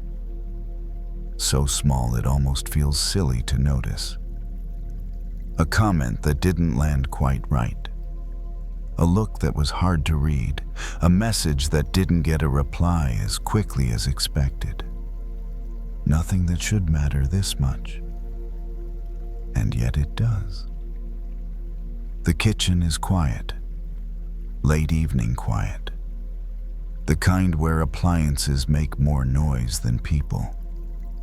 A mug sits on the counter, tea still steaming gently. The spoon rests inside it, unmoving. At least for now. The thought arrives without warning.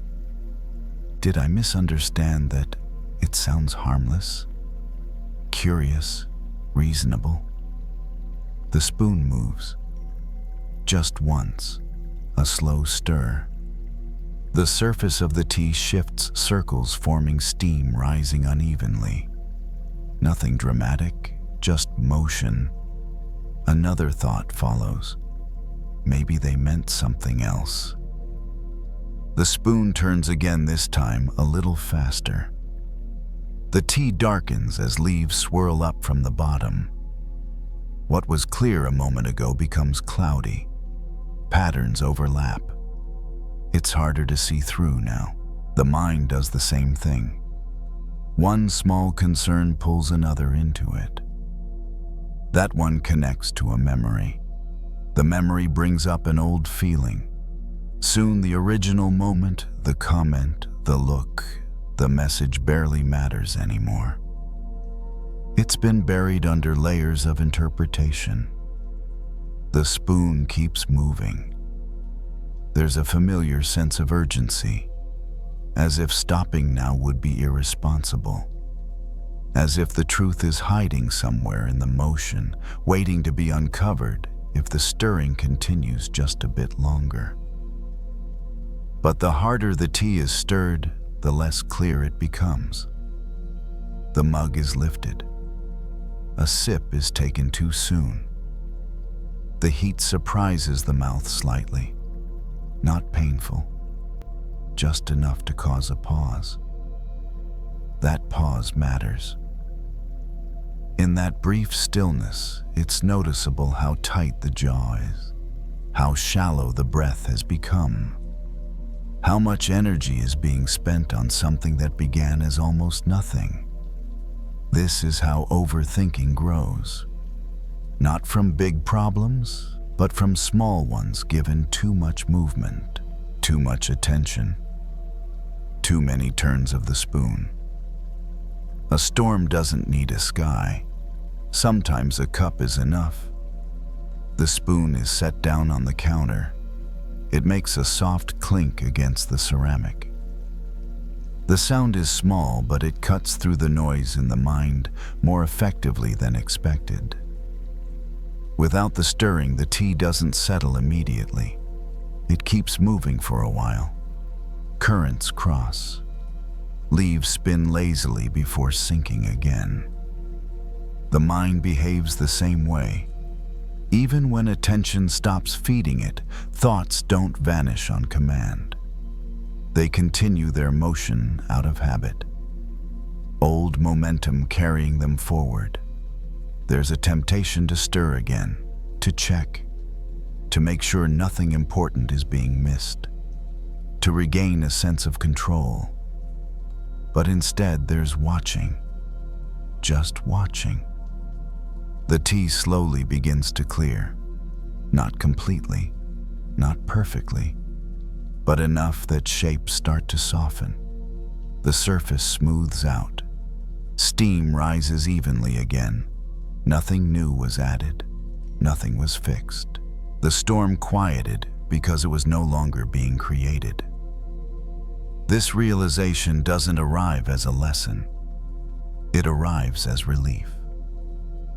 Quiet, understated relief. The kind that doesn't need to be named. The mug is held in both hands now. Warmth seeps into the palms. The body responds before the mind does, shoulders easing slightly. Breath lengthening without instruction. The original thought still exists somewhere in the background. It hasn't been solved. No conclusion has been reached. And yet it no longer feels urgent. It was never the size of the issue that caused the strain. It was the constant stirring. The kitchen remains the same. Same counter, same mug, same quiet hum of appliances. But inside, something has shifted. The storm is still capable of returning. All it would take is one more stir, one more round of what if, or maybe, or I should figure this out right now, but for the moment, the spoon stays down, and the tea is allowed to be just tea. The mug stays on the counter untouched for a while. The tea continues to cool slowly without being asked to. Steam thins, then fades. What was once restless begins to settle into something quieter, something more readable. The same happens inside. Thoughts don't disappear just because the spoon has been set down. They drift. They cross paths. A few bump into each other gently like leftover waves after a boat has passed. But there's less force behind them now, less urgency pushing them forward. This is the part that often gets missed. People assume calm arrives when problems are solved, when answers are found, when clarity is achieved. But often calm arrives earlier than that, right at the moment when we stop adding motion. the mind returns to the original moment. The comment, the look, the delayed reply. Seen now without the swirl around it, it looks smaller. Not unimportant, just limited. One moment among many, no longer carrying the weight of every past experience or imagined future. It's easier to see how narrow the view had become. When attention locks onto one small detail, everything else falls away. Context disappears. Perspective shrinks. The world reduces itself to a single cup being shaken over and over until the movement feels like chaos. But the storm was never in the tea. It was in the stirring. The mug is lifted again. This time the sip is careful. The temperature is right. The taste is mild, ordinary, nothing remarkable. And yet it feels different now. Without the constant movement, the tea doesn't demand attention. It doesn't need to be managed. It simply exists steady and quiet. There's a soft recognition that the same could be true for the mind. Overthinking doesn't usually come from deep curiosity or genuine concern. It comes from a subtle fear that if we don't keep stirring, something will be missed. Something will go wrong. Something important will slip through unnoticed. But standing here holding a calm cup of tea, that fear feels less convincing. Nothing collapsed when the stirring stopped. Nothing urgent appeared. Nothing was lost. The kitchen clock ticks softly. Time continues indifferent to how much attention it's given. The night deepens outside the window. Lights in nearby buildings turn off one by one. The mind notices this too. The way the world keeps moving without commentary, without analysis, without asking to be understood. Perspective widens. That small moment from earlier doesn't disappear. It just finds its proper size. One piece of a much larger picture. Not a verdict, not a threat. Just a moment that happened and then passed. This widening is gentle, not forced. It doesn't feel like thinking differently. It feels like seeing more. The spoon remains on the counter where it was left. Its presence is almost symbolic now, a reminder of how easily things can be set into motion and how easily they can be left alone. There's no rule against stirring, no vow to never think again. Tomorrow will bring new moments, new reactions, new reasons to pick up the spoon. But tonight, there's understanding. A storm doesn't need to be fought. It often just needs to stop being created. The mug is placed in the sink. Water runs briefly, rinsing the inside clean. No scrubbing. No effort. Just a simple reset. The body moves more slowly now. Lights are dimmed. The kitchen fades into shadow. Nothing calls for attention anymore. Inside, the mind follows suit. Thoughts stretch out. Spaces between them grow longer. Not empty, just quiet enough to rest in. The storm is gone. Not because it was defeated, not because it was solved, but because the stirring ended. And in that stillness, even small things are allowed to return to their natural shape.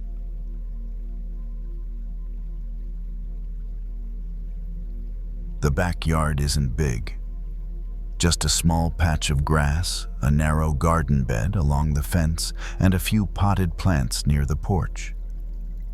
Nothing you'd put on a magazine cover. but it's enough to step outside and feel the air change. Early evening light sits low, warm, but not bright. The neighbors' houses are quiet. Somewhere a sprinkler clicks on and off in a slow rhythm. A porch light glows in the distance. Everything feels normal. And then there they are. Weeds. Not a dramatic invasion. Just a few stubborn ones poking up between the good plants like they've been waiting all week for this moment. Some are thin and sharp. Others are wide and confident. They don't look dangerous, just annoying. The kind that make you feel behind, even when you're not. A hand reaches down and pulls. The first one comes out easily, a small victory. The second is tougher. It breaks at the stem, leaving roots behind. The third refuses, completely tugging back like it has its own opinion.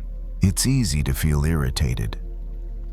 Not because the weeds matter that much, but because they represent something familiar.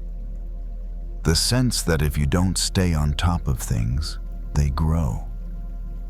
If you rest too long, you pay for it. If you stop managing, life gets messy. The mind works the same way with worry. You notice one anxious thought. You pull at it. You try to remove it quickly. Sometimes it works, sometimes it breaks and leaves pieces behind. Sometimes you pull so hard you disturb the soil around it, and suddenly everything feels even more unsettled. There's a small pile of weeds forming near the edge of the garden bed. A quiet proof of effort, proof of trying. But the more time spent pulling, the more weeds seem to appear. Like the act of looking for them makes them multiply. Like attention itself invites them to show up. That's the trap. Overthinking often feels productive. It feels like pulling weeds, like cleaning up the mental space, like getting rid of what shouldn't be there. But some nights, the mind can spend hours pulling and still feel no cleaner, still feel no calmer, still feel like there's more to fix. The air shifts slightly. A breeze moves through the fence slats. Leaves on a nearby tree rustle softly, then settle again. The hand pauses, not in defeat, just in honesty. The garden bed looks disturbed now, soil scattered, small plants slightly bent from all the reaching and grabbing. The weeds are fewer, sure, but the space doesn't feel more beautiful. It just looks worked over. And it's hard not to recognize that feeling inside too. The way the mind can spend the whole evening yanking at worry, trying to remove every uncomfortable thought, only to end up tired and tense.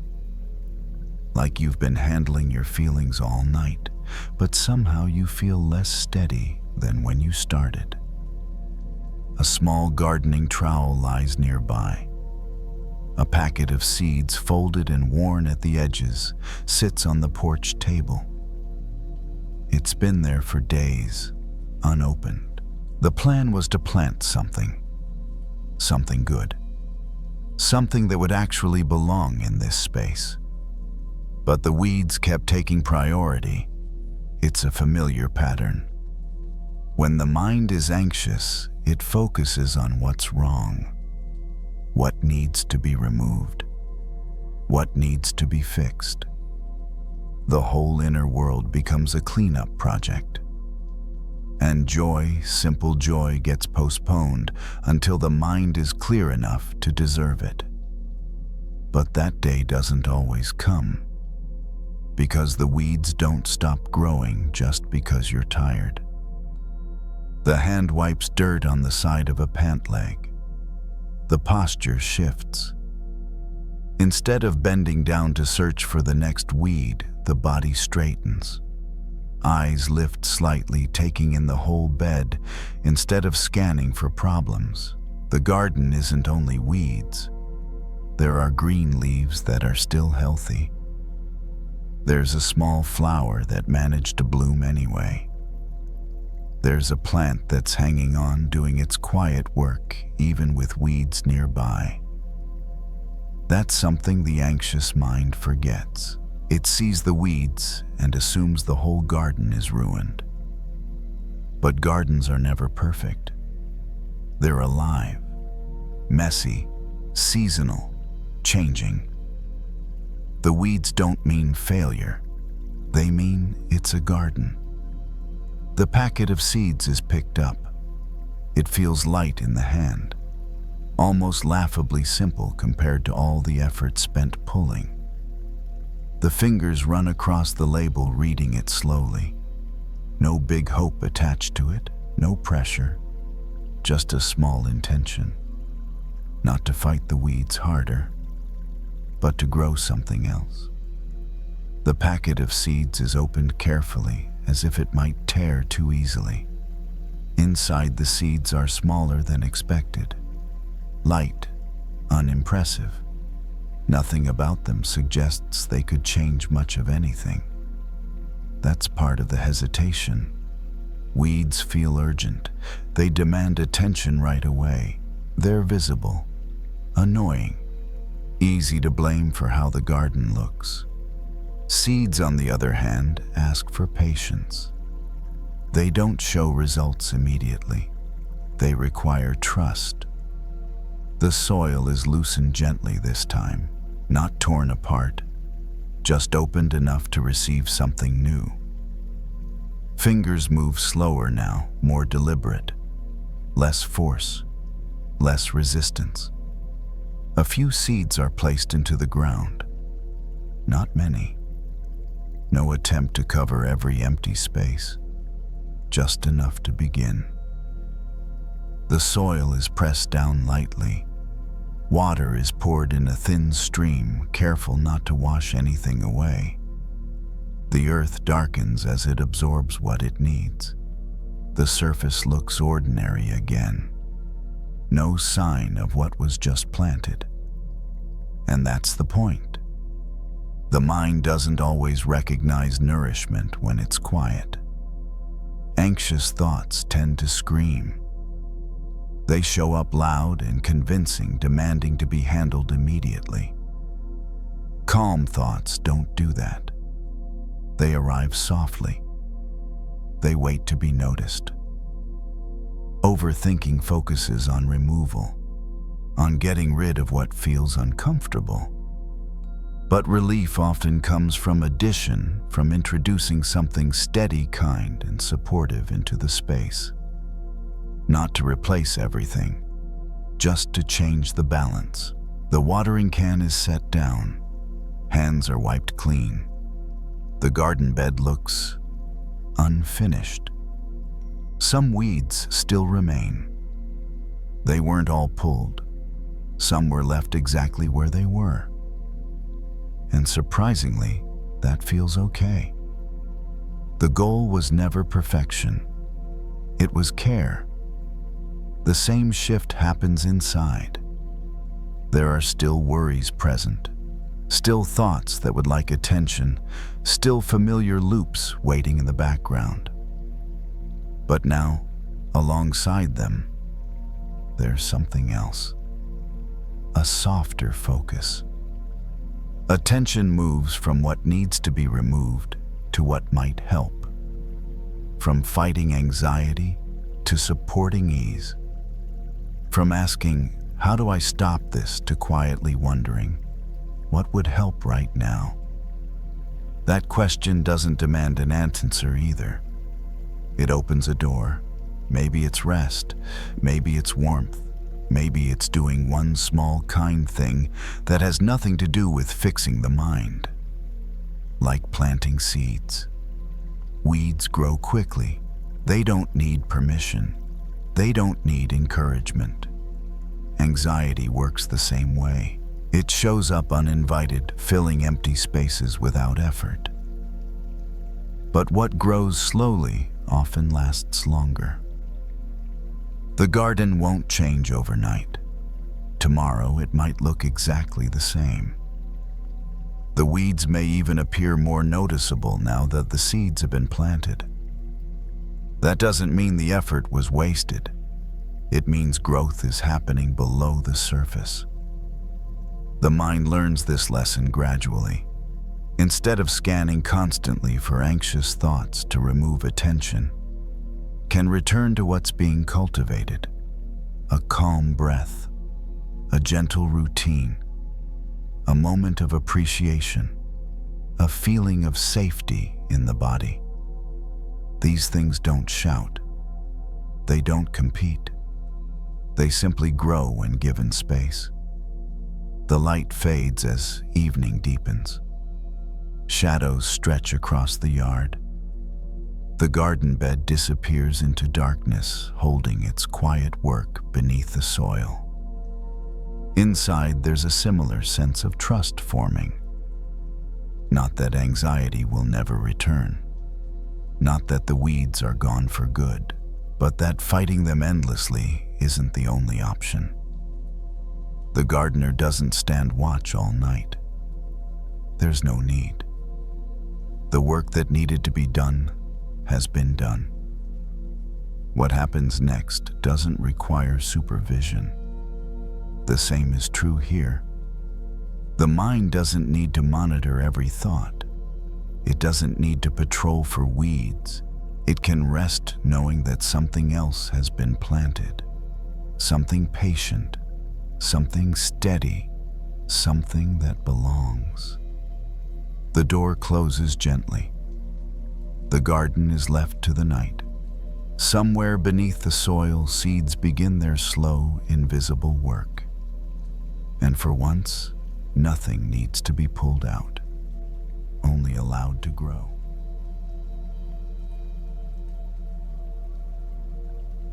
He keeps a small piece of wood on a shelf in the garage. It started as nothing. A leftover block from a cheap set of shelves he built months ago. The kind of thing most people would toss into the trash without thinking. But he didn't. He slipped it onto the shelf and forgot about it until one Saturday afternoon when he found himself standing in the garage, again restless and slightly annoyed for reasons he couldn't explain. The garage is quiet in a very specific way. No music, no conversation, just the faint tick of the water heater in the corner and the occasional creak of the house settling. The overhead light buzzes softly and dust floats through the air when the door is half open. He pulls the block of wood down and turns it in his hands. It's rough on the edges, splintered in one corner, plain and unfinished. Nothing about it looks valuable. He thinks for a second that it matches the way he's been seeing himself lately. Not broken exactly, just not shaped right, not polished, not the kind of person who seems to move through life cleanly. He has good days, and then days where he slips back into the same habits, the same thoughts, the same quiet disappointment. He sets the wood on the workbench and reaches for sandpaper. The sheet is old and curled at the edges, but it still works. He wraps it around the block and starts rubbing slow at first, then more steady as his arms find a rhythm. The sound is soft and repetitive. Scratch, scratch, scratch. A simple noise that doesn't demand anything from him. He hasn't called it healing. He wouldn't. That word feels too big, too serious. This is just something to do with his hands. Something physical so his mind doesn't have to keep circling the same stories. But the truth is, he's been trying to change. not in the loud, inspirational way. More like someone quietly rearranging a room so they can breathe again. He's been trying to stop snapping at people when he's tired, trying to drink less, trying to stop scrolling late at night, trying to stop talking to himself like an enemy. He's been trying, and it hasn't been clean. Some mornings he wakes up and feels proud for no reason. Other mornings he wakes up and the weight is back as if nothing changed at all. He'll do well for a week, then slide. He'll make progress, then get frustrated and wonder if he's fooling himself. The sandpaper keeps moving. The wood warms slightly under his hands. Tiny flakes fall onto the workbench, collecting like pale dust. He wipes them away with his palm, then keeps going. There's a thought that's followed him for years, quiet but sharp. If you were really better, it wouldn't take this long. If you were really strong, you wouldn't have to keep working this hard just to feel normal. He presses a little harder, then catches himself and lightens the pressure. Too much force digs, grooves into the surface. He knows that from experience. He's ruined things that way, before convinced that harder meant faster. But harder doesn't always mean better. He pauses and runs his thumb along the edge. It's smoother now, but not perfect. He can still feel roughness where the grain changes direction.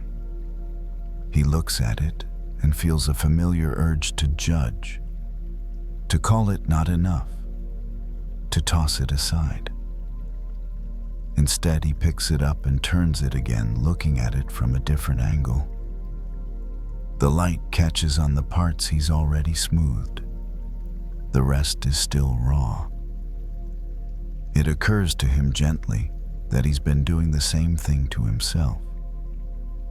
He keeps looking at the rough parts as if they cancel out everything else. He keeps treating the unfinished places like evidence that he shouldn't even be trying, as if being in process is somehow embarrassing.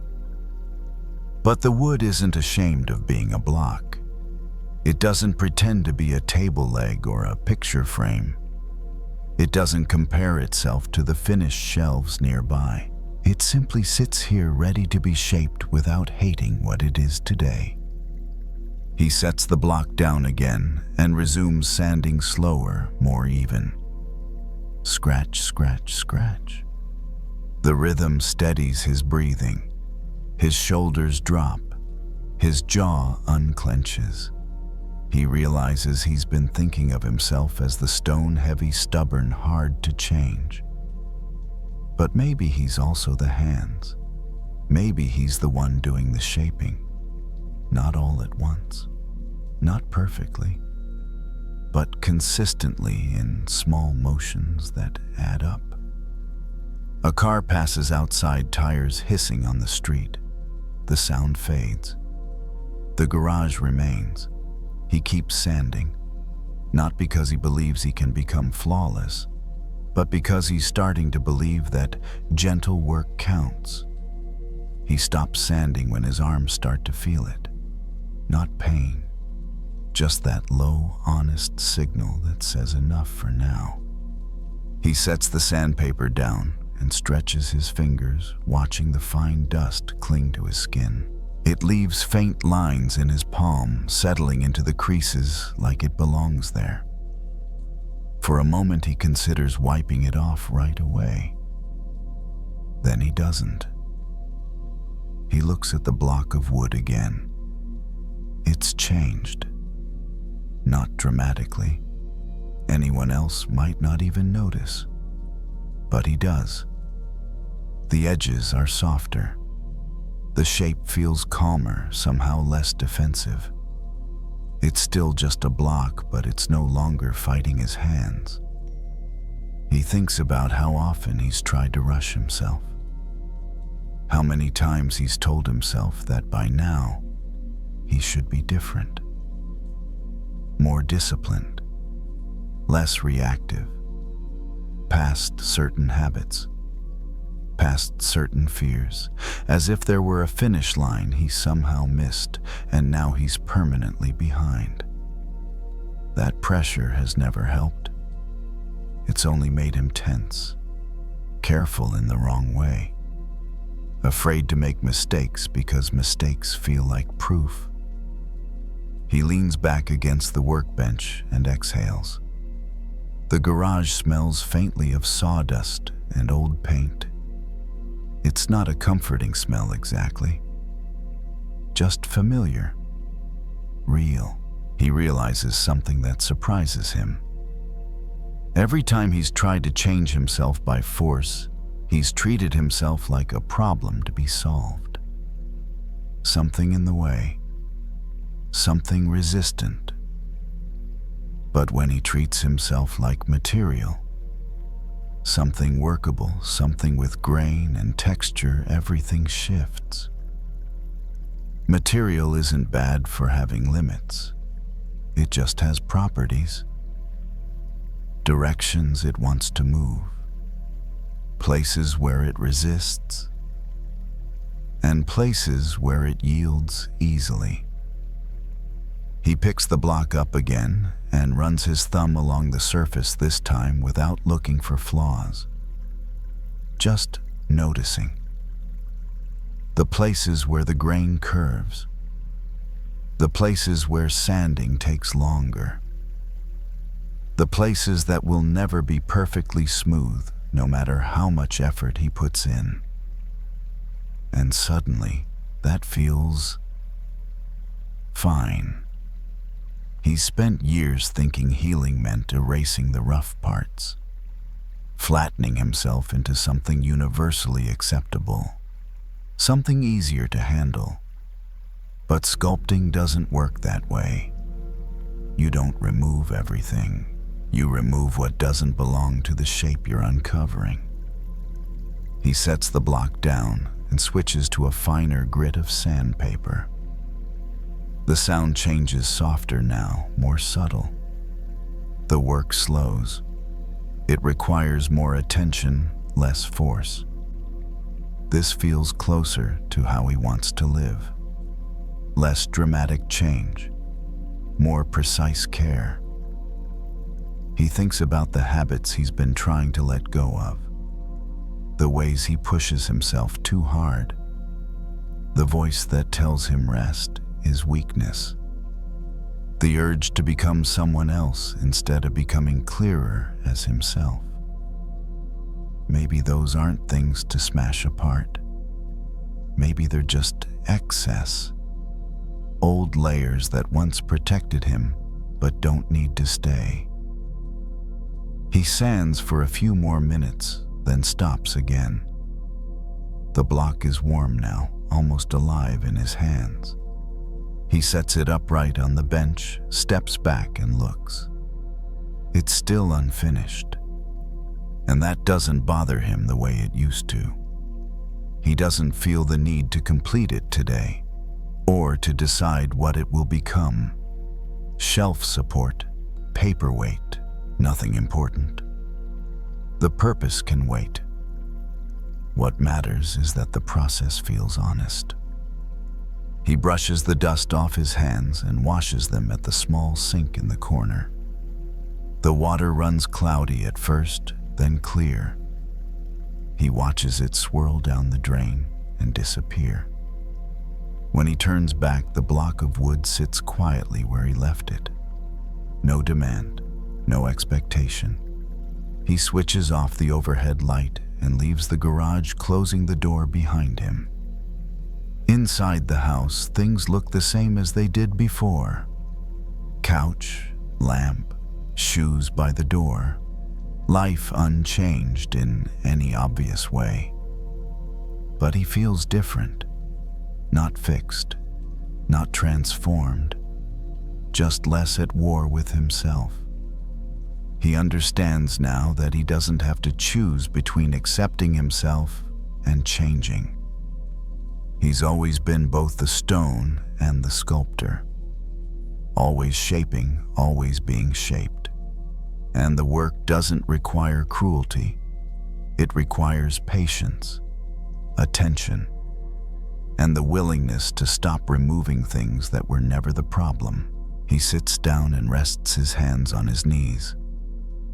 They feel steady, capable. Tomorrow he might sand again. Or he might not. Either way, the block will still be there. So will he. And for the first time in a long while, that feels like enough.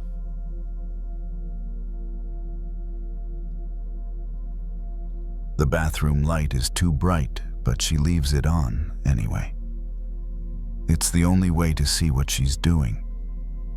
The kid is in the tub splashing gently with a plastic cup, making little waves that hit the sides and fall back again. The water is warm, the air is damp, and the mirror is already starting to fog around the edges. She kneels on the bath mat with a towel folded across her lap. One hand on the faucet, adjusting the temperature, the other steadying a bottle of shampoo so it doesn't tip. She moves in small, practiced motions, the kind you learn when you're doing 3 things at once, without wanting it to feel chaotic. She's tired. Not the dramatic kind of tired where you're falling asleep standing up. The quieter kind. The kind that shows up in your shoulders, in the way your eyes stay a little tense, even when you're smiling, in the way your thoughts don't fully stop when the day is over. The kid laughs at something, maybe a bubble, maybe nothing. She laughs too automatically. It comes out soft, real enough. She reaches into the tub and scoops a bit of water onto the kid's arm to rinse off soap. The water beads on the skin and runs down in thin lines. For a second, she watches it like she's never seen water before. A drop. Small, clear, unimportant looking. Her mind does what it often does when she's tired. It starts measuring. How much she did today, how much she didn't do, the messages she didn't reply to, the groceries she forgot, the fact that she still hasn't scheduled that appointment she keeps meaning to schedule, the way she snapped a little earlier when she didn't want to. She hates that part of herself, the part that keeps score, the part that acts like life is a test she's quietly failing. She takes a breath through her nose slow and looks back at the tub. The kid is making soup with bath toys, stirring the water with complete confidence. The plastic cup dips and rises, and the water keeps responding, patient and endless. It's strange how something so ordinary can feel so big when you're worn down. She wipes a bit of water off the kid's cheek with her thumb. The skin is warm, alive, right here. On the edge of the tub, a drop of water clings to the porcelain. It trembles slightly when the kid kicks. It holds on, then finally lets go, sliding down and disappearing into the bath water. And something in her shifts. Not like a breakthrough, more like a widening. She's been feeling lately like she's just one drop. One small person with limited energy, limited patience, limited time. A drop trying to handle an ocean of needs. Work, home, relationships, bills, expectations. The constant background noise of the world. No wonder she feels like she's not enough. A drop is not enough to be an ocean. But that's the wrong comparison. Because a drop isn't separate from the ocean. It's ocean in a smaller shape. The thought comes quietly without any spiritual language attached. Just a simple recognition, like remembering something she knew as a kid and forgot when life got complicated. She looks at her hands. They're damp. A little pruny at the fingertips from water. Not perfect hands. Hands that have done dishes, wiped noses, typed emails, held steering wheels, carried bags. Hands that have tried. She's been treating herself like a single unit that has to perform perfectly to deserve rest. Like her worth depends on how clean she keeps everything, how calm she stays, how much she can hold. But what if she's part of something larger than her daily performance? Not larger in a mystical way. Larger in the way life is larger than one moment. Larger than one bad day, larger than one sharp tone, larger than one mistake. A drop can look small when you isolate it, but when you see where it belongs, it stops being small. The kid splashes again, sending a wave over the edge. Water spills onto the floor. She reaches for the towel and wipes it up. No panic. No frustration, just a quick cleanup. She notices that she didn't get mad, not because she's enlightened, because she's tired enough to stop insisting everything be perfect. The floor can be wet for a moment. The world doesn't end. The towel handles it. That feels like a clue. Maybe she doesn't have to clamp down so hard on every detail to be okay. She rinses the kid's hair, watching suds run down and dissolve into the water. Soap is there, then it's gone.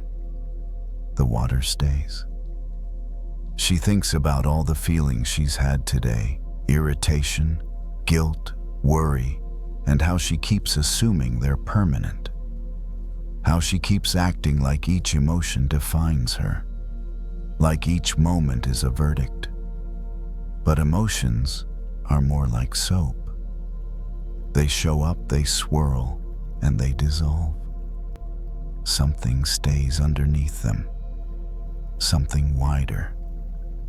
She reaches for the cup and pours warm water gently over the kid's head. The kid squeezes their eyes shut and squeals, then laughs again. The sound bounces off the tile walls and lands in her chest, softening it. She looks at the water again, not as a task, as a reminder. She's not just a drop trying to survive the ocean. She's the ocean showing up as a drop, and that changes how the weight feels. She drains the tub slowly. The water circles the drain, pulling the remaining bubbles into a small spinning pattern before they disappear. The sound is steady and familiar, something she's heard hundreds of times before. Tonight she watches it a little longer than usual. The kid steps out wrapped in a towel, warm and clean, and already reaching for pajamas. She dries small arms and legs, the movements automatic now learned through repetition. When she finishes, the kid runs off toward the bedroom, leaving behind a trail of damp footprints that fade as quickly as they appear. She stays in the bathroom for a moment. The mirror is fogged over completely now. She wipes a clear circle with her sleeve and looks at her reflection. Her face looks the same as it always does at this hour. Tired eyes, slight crease between her brows, hair pulled back without much thought. She notices the urge to evaluate, to decide whether she looks okay, whether she looks like someone who has it together. She lets the urge pass. Instead, she looks at herself the way she looked at the water, without narrowing the frame too much. She sees someone standing in a warm room after a long day, still showing up. Someone whose energy isn't endless, but whose care keeps finding a way to move. Someone who has been measuring herself as if she were alone when she isn't. She turns off the light and walks down the hallway, following the soft sounds of bedtime routines. Pajamas rustling, a book being dropped, a voice asking a question that doesn't need a perfect answer. Later, when the lights are off and the house finally quiets, she sits on the edge of the couch with a glass of water in her hand. She takes a sip and feels it move easily down her throat, no effort required. It's strange how much she's resisted ease. She's been telling herself that if she relaxes too much, things will fall apart. That if she doesn't keep track of every detail, she'll fail someone. That if she stops holding everything tightly, she'll be exposed as not enough. But water doesn't work like that. It holds what it can, releases what it can't, and keeps moving anyway. She thinks about the times today she felt overwhelmed, how those moments felt total while they were happening, like the whole truth. And yet, here she is now, breathing normally, the day already thinning at the edges. The feelings didn't last. They never do. She's been confusing intensity with importance, treating every emotional surge as a final statement about who she is. But an ocean doesn't become small just because a wave rises. She rests her head back against the couch and closes her eyes for a moment. Not to sleep, just to stop scanning. Her body settles into the cushions without instruction. She notices her breath again. In, out. It doesn't feel heroic. It feels sufficient. There's relief in realizing she doesn't have to hold herself together as a single point. She doesn't have to be perfectly calm, perfectly kind, perfectly patient to be worthy of rest. She's allowed to have ripples.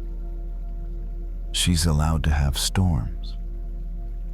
None of it takes away the depth underneath. She finishes the water and sets the glass on the table. A small ring of moisture forms beneath it. She wipes it away with her sleeve, then smiles faintly at herself. Some habits stay. She stands and turns off the last light, the house slipping into darkness without resistance. In the quiet, she feels something steady beneath the usual noise of her thoughts. Not confidence, not certainty, just space. Enough space to hold tiredness without judgment. Enough space to let the day be what it was without turning it into a verdict. Enough space to remember that she belongs to something larger than any single moment. As she heads toward bed, she doesn't try to carry the ocean with her. She doesn't need to. It's already here.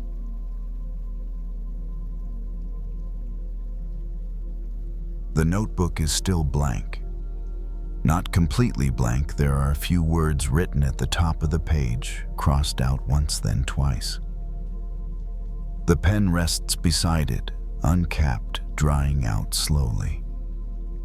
He sits at the small desk near the window chair, pulled in close shoulders, slightly forward like he's trying to make himself smaller.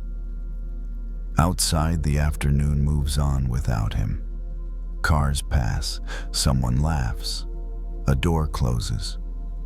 Ordinary sounds that don't ask him what he's doing with his life. He's been staring at the page for longer than he wants to admit. This was supposed to be the moment things became clearer.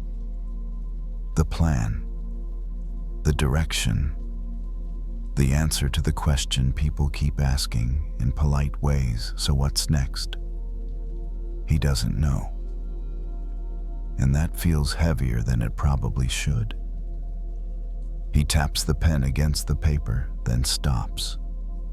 The tapping makes the silence feel louder. His mind keeps offering suggestions, write something, anything, but none of them feel honest. Every word he considers sounds like a role he'd be stepping into, not a truth he's discovered. He's tired of pretending certainty. On the corner of the desk sits a small block of wood. Pale, smooth in places, rough in others. It came with a cheap shelf he assembled months ago, an extra piece that never found a use. He kept it without knowing why. He picks it up now and turns it in his hands. It doesn't look like much. No markings, no clear purpose, just a solid, quiet presence. It fits in his palm easily, weight evenly distributed, not asking to be anything more than it already is. He thinks about how uncomfortable people get when they hear he hasn't figured things out yet.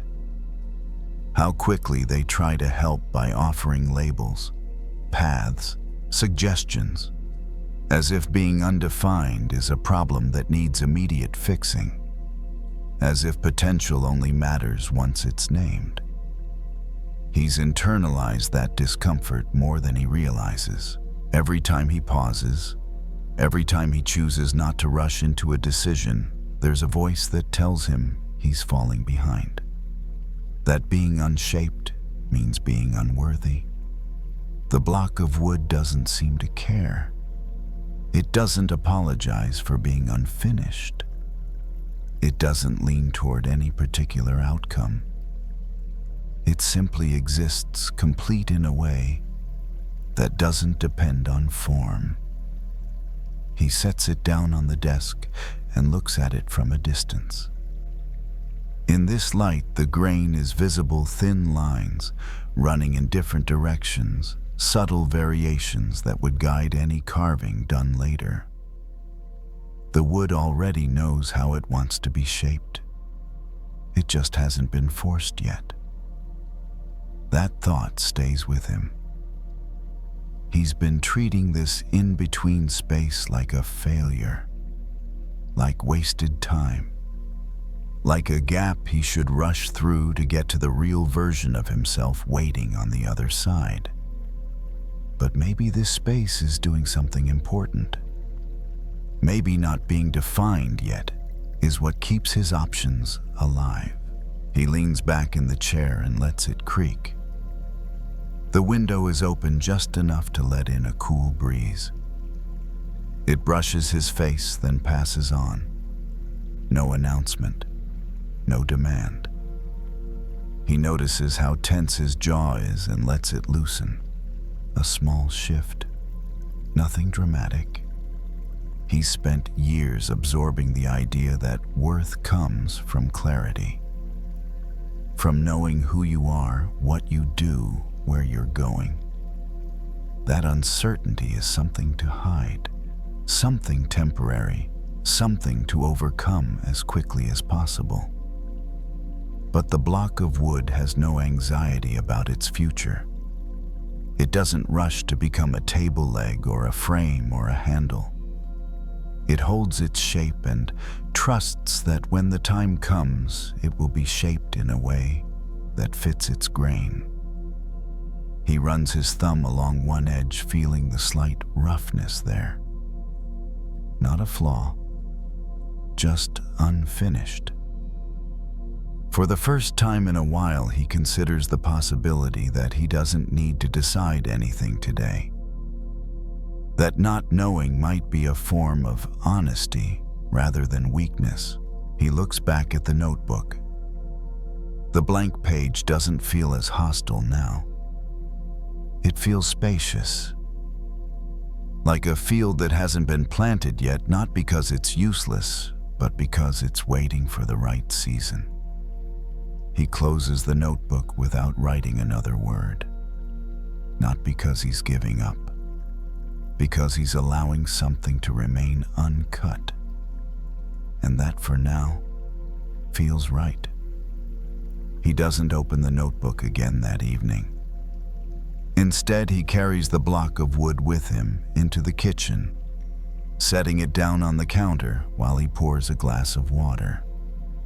It looks slightly out of place there next to everyday things: keys, a folded receipt, a phone charging quietly, but it doesn't seem uncomfortable. Neither does he. He's used to feeling like pauses need to be justified, like stillness has to be productive to be allowed. If he isn't actively choosing improving or defining himself, then he must be wasting time. That belief has followed him for years, shaping how he moves through even the smallest gaps in his day. But tonight, there's no urgency pressing against him. He picks up the block again and turns it slowly. The light from the kitchen fixture catches the grain in a different way, now revealing subtle lines he hadn't noticed before.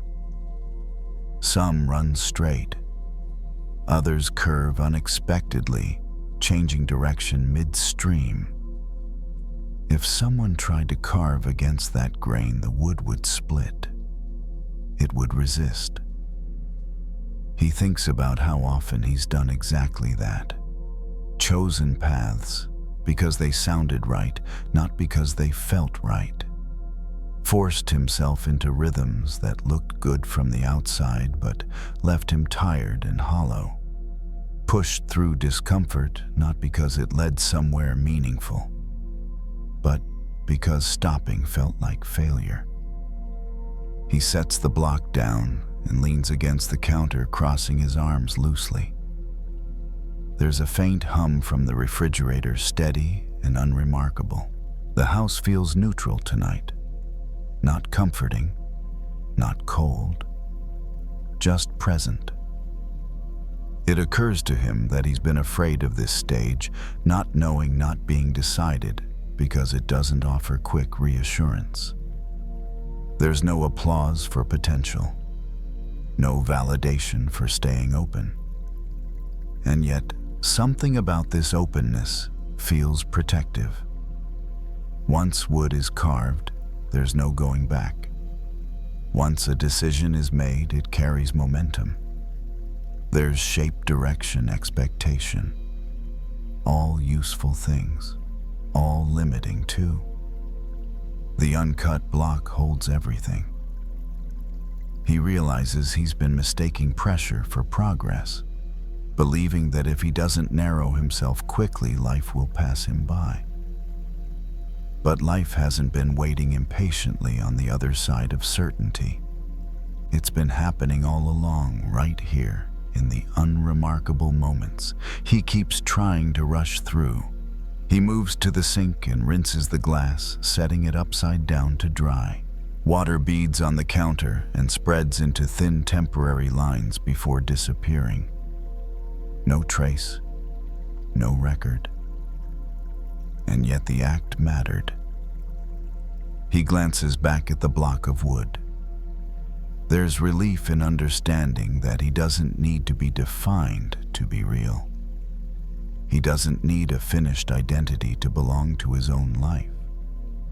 He's allowed to be in a state of readiness rather than arrival. The thought doesn't solve anything. It simply loosens the grip of the question. Later, he sits on the couch, the block resting on the coffee table in front of him. He doesn't reach for it this time. He lets it be there without interaction. The room dims as the evening settles in shadows stretching quietly across the floor. His phone lights up once with a notification. He checks it, then sets it back down. Whatever it is can wait. There's nothing he needs to respond to about who he's becoming. For the first time in a while, the future doesn't feel like a demand. It feels like space.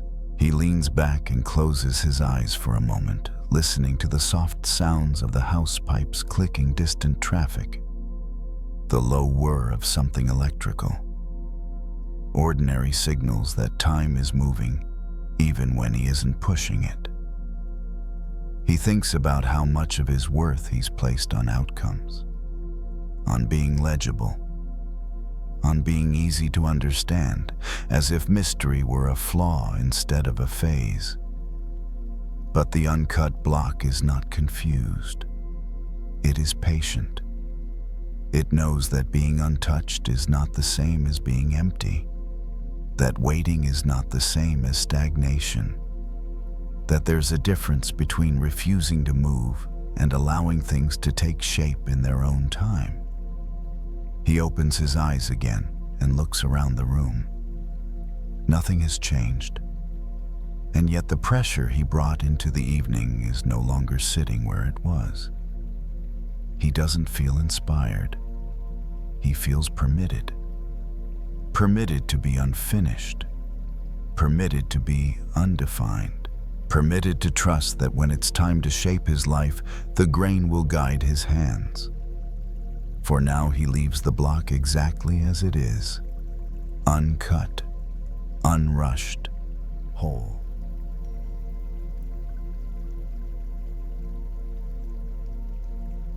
The stories are done. The lessons are learned. There is nothing left to do. If you found peace in this sanctuary tonight, you can return here whenever you wish. We will keep the fire lit for you.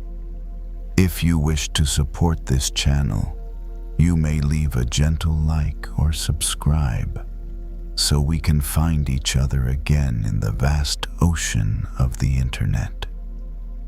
But now, as we move into the final space of rest, let's plant seeds of peace deep into your subconscious. Let go, drift, and let these truths become your own.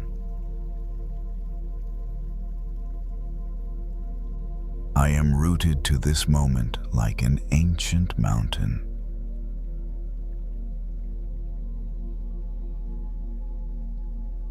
I am rooted to this moment like an ancient mountain.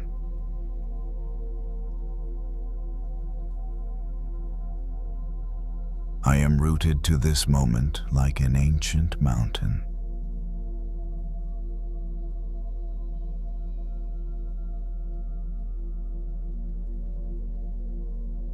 My body feels heavy and solid, like warm stone.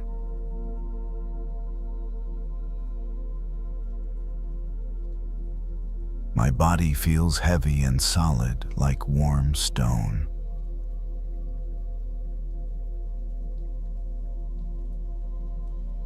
My body feels heavy and solid like warm stone.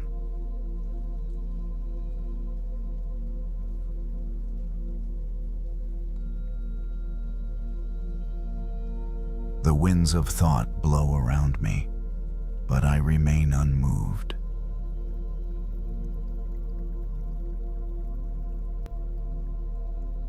The winds of thought blow around me, but I remain unmoved. The winds of thought blow around me, but I remain unmoved.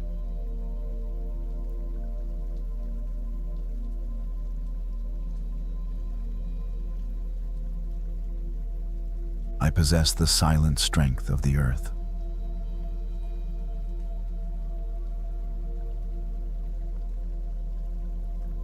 I possess the silent strength of the earth.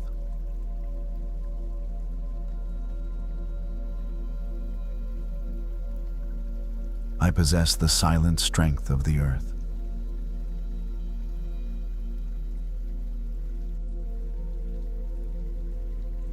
My stillness is ancient and deep.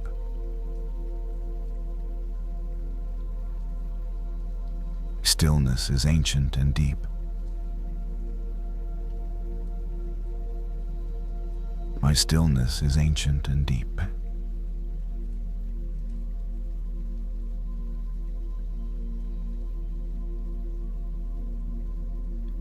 Stable and completely safe.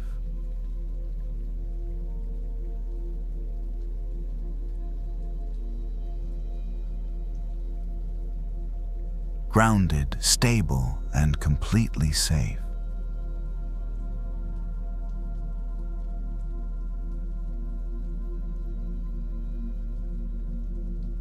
I am grounded, stable, and completely safe.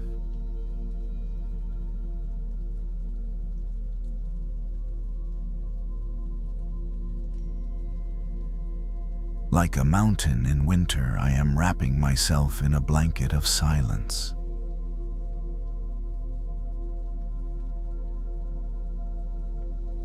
Like a mountain in winter, I am wrapping myself in a blanket of silence.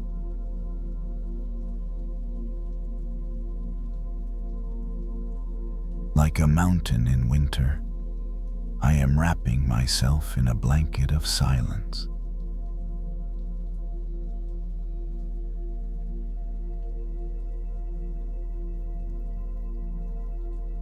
I rest in the foundation of my own being.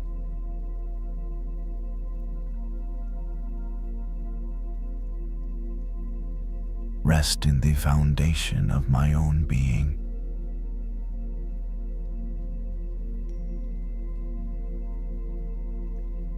Rest in the foundation of my own being.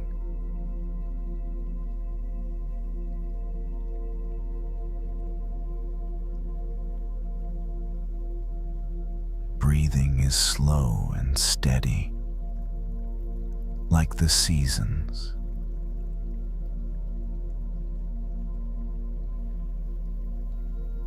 My breathing is slow and steady like the seasons.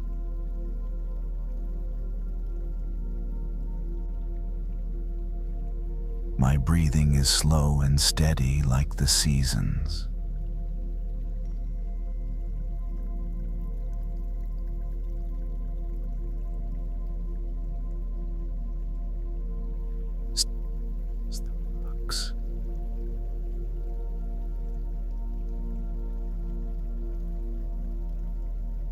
Timeless as the rocks.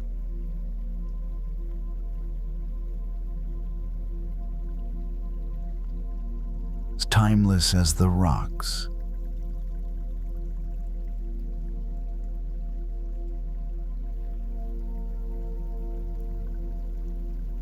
The earth supports me. I can let go of holding myself up.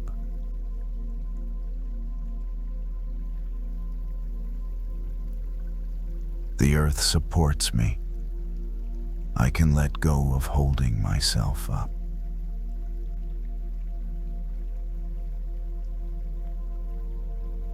The earth supports me. I can let go of holding myself up.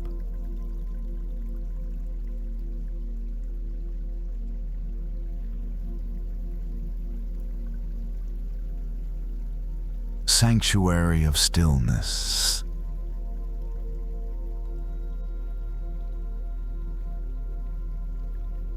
Sanctuary of stillness.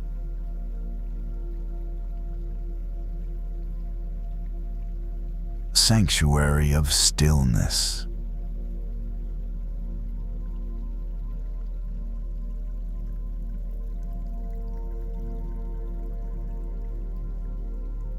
External noise cannot shake my inner ground.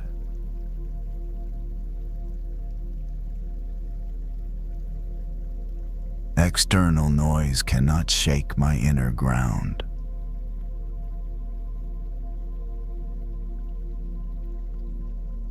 External noise cannot shake my inner ground.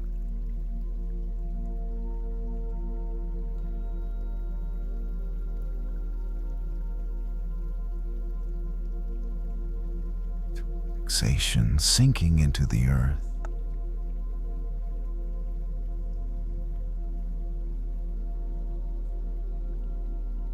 Relaxation sinking into the earth.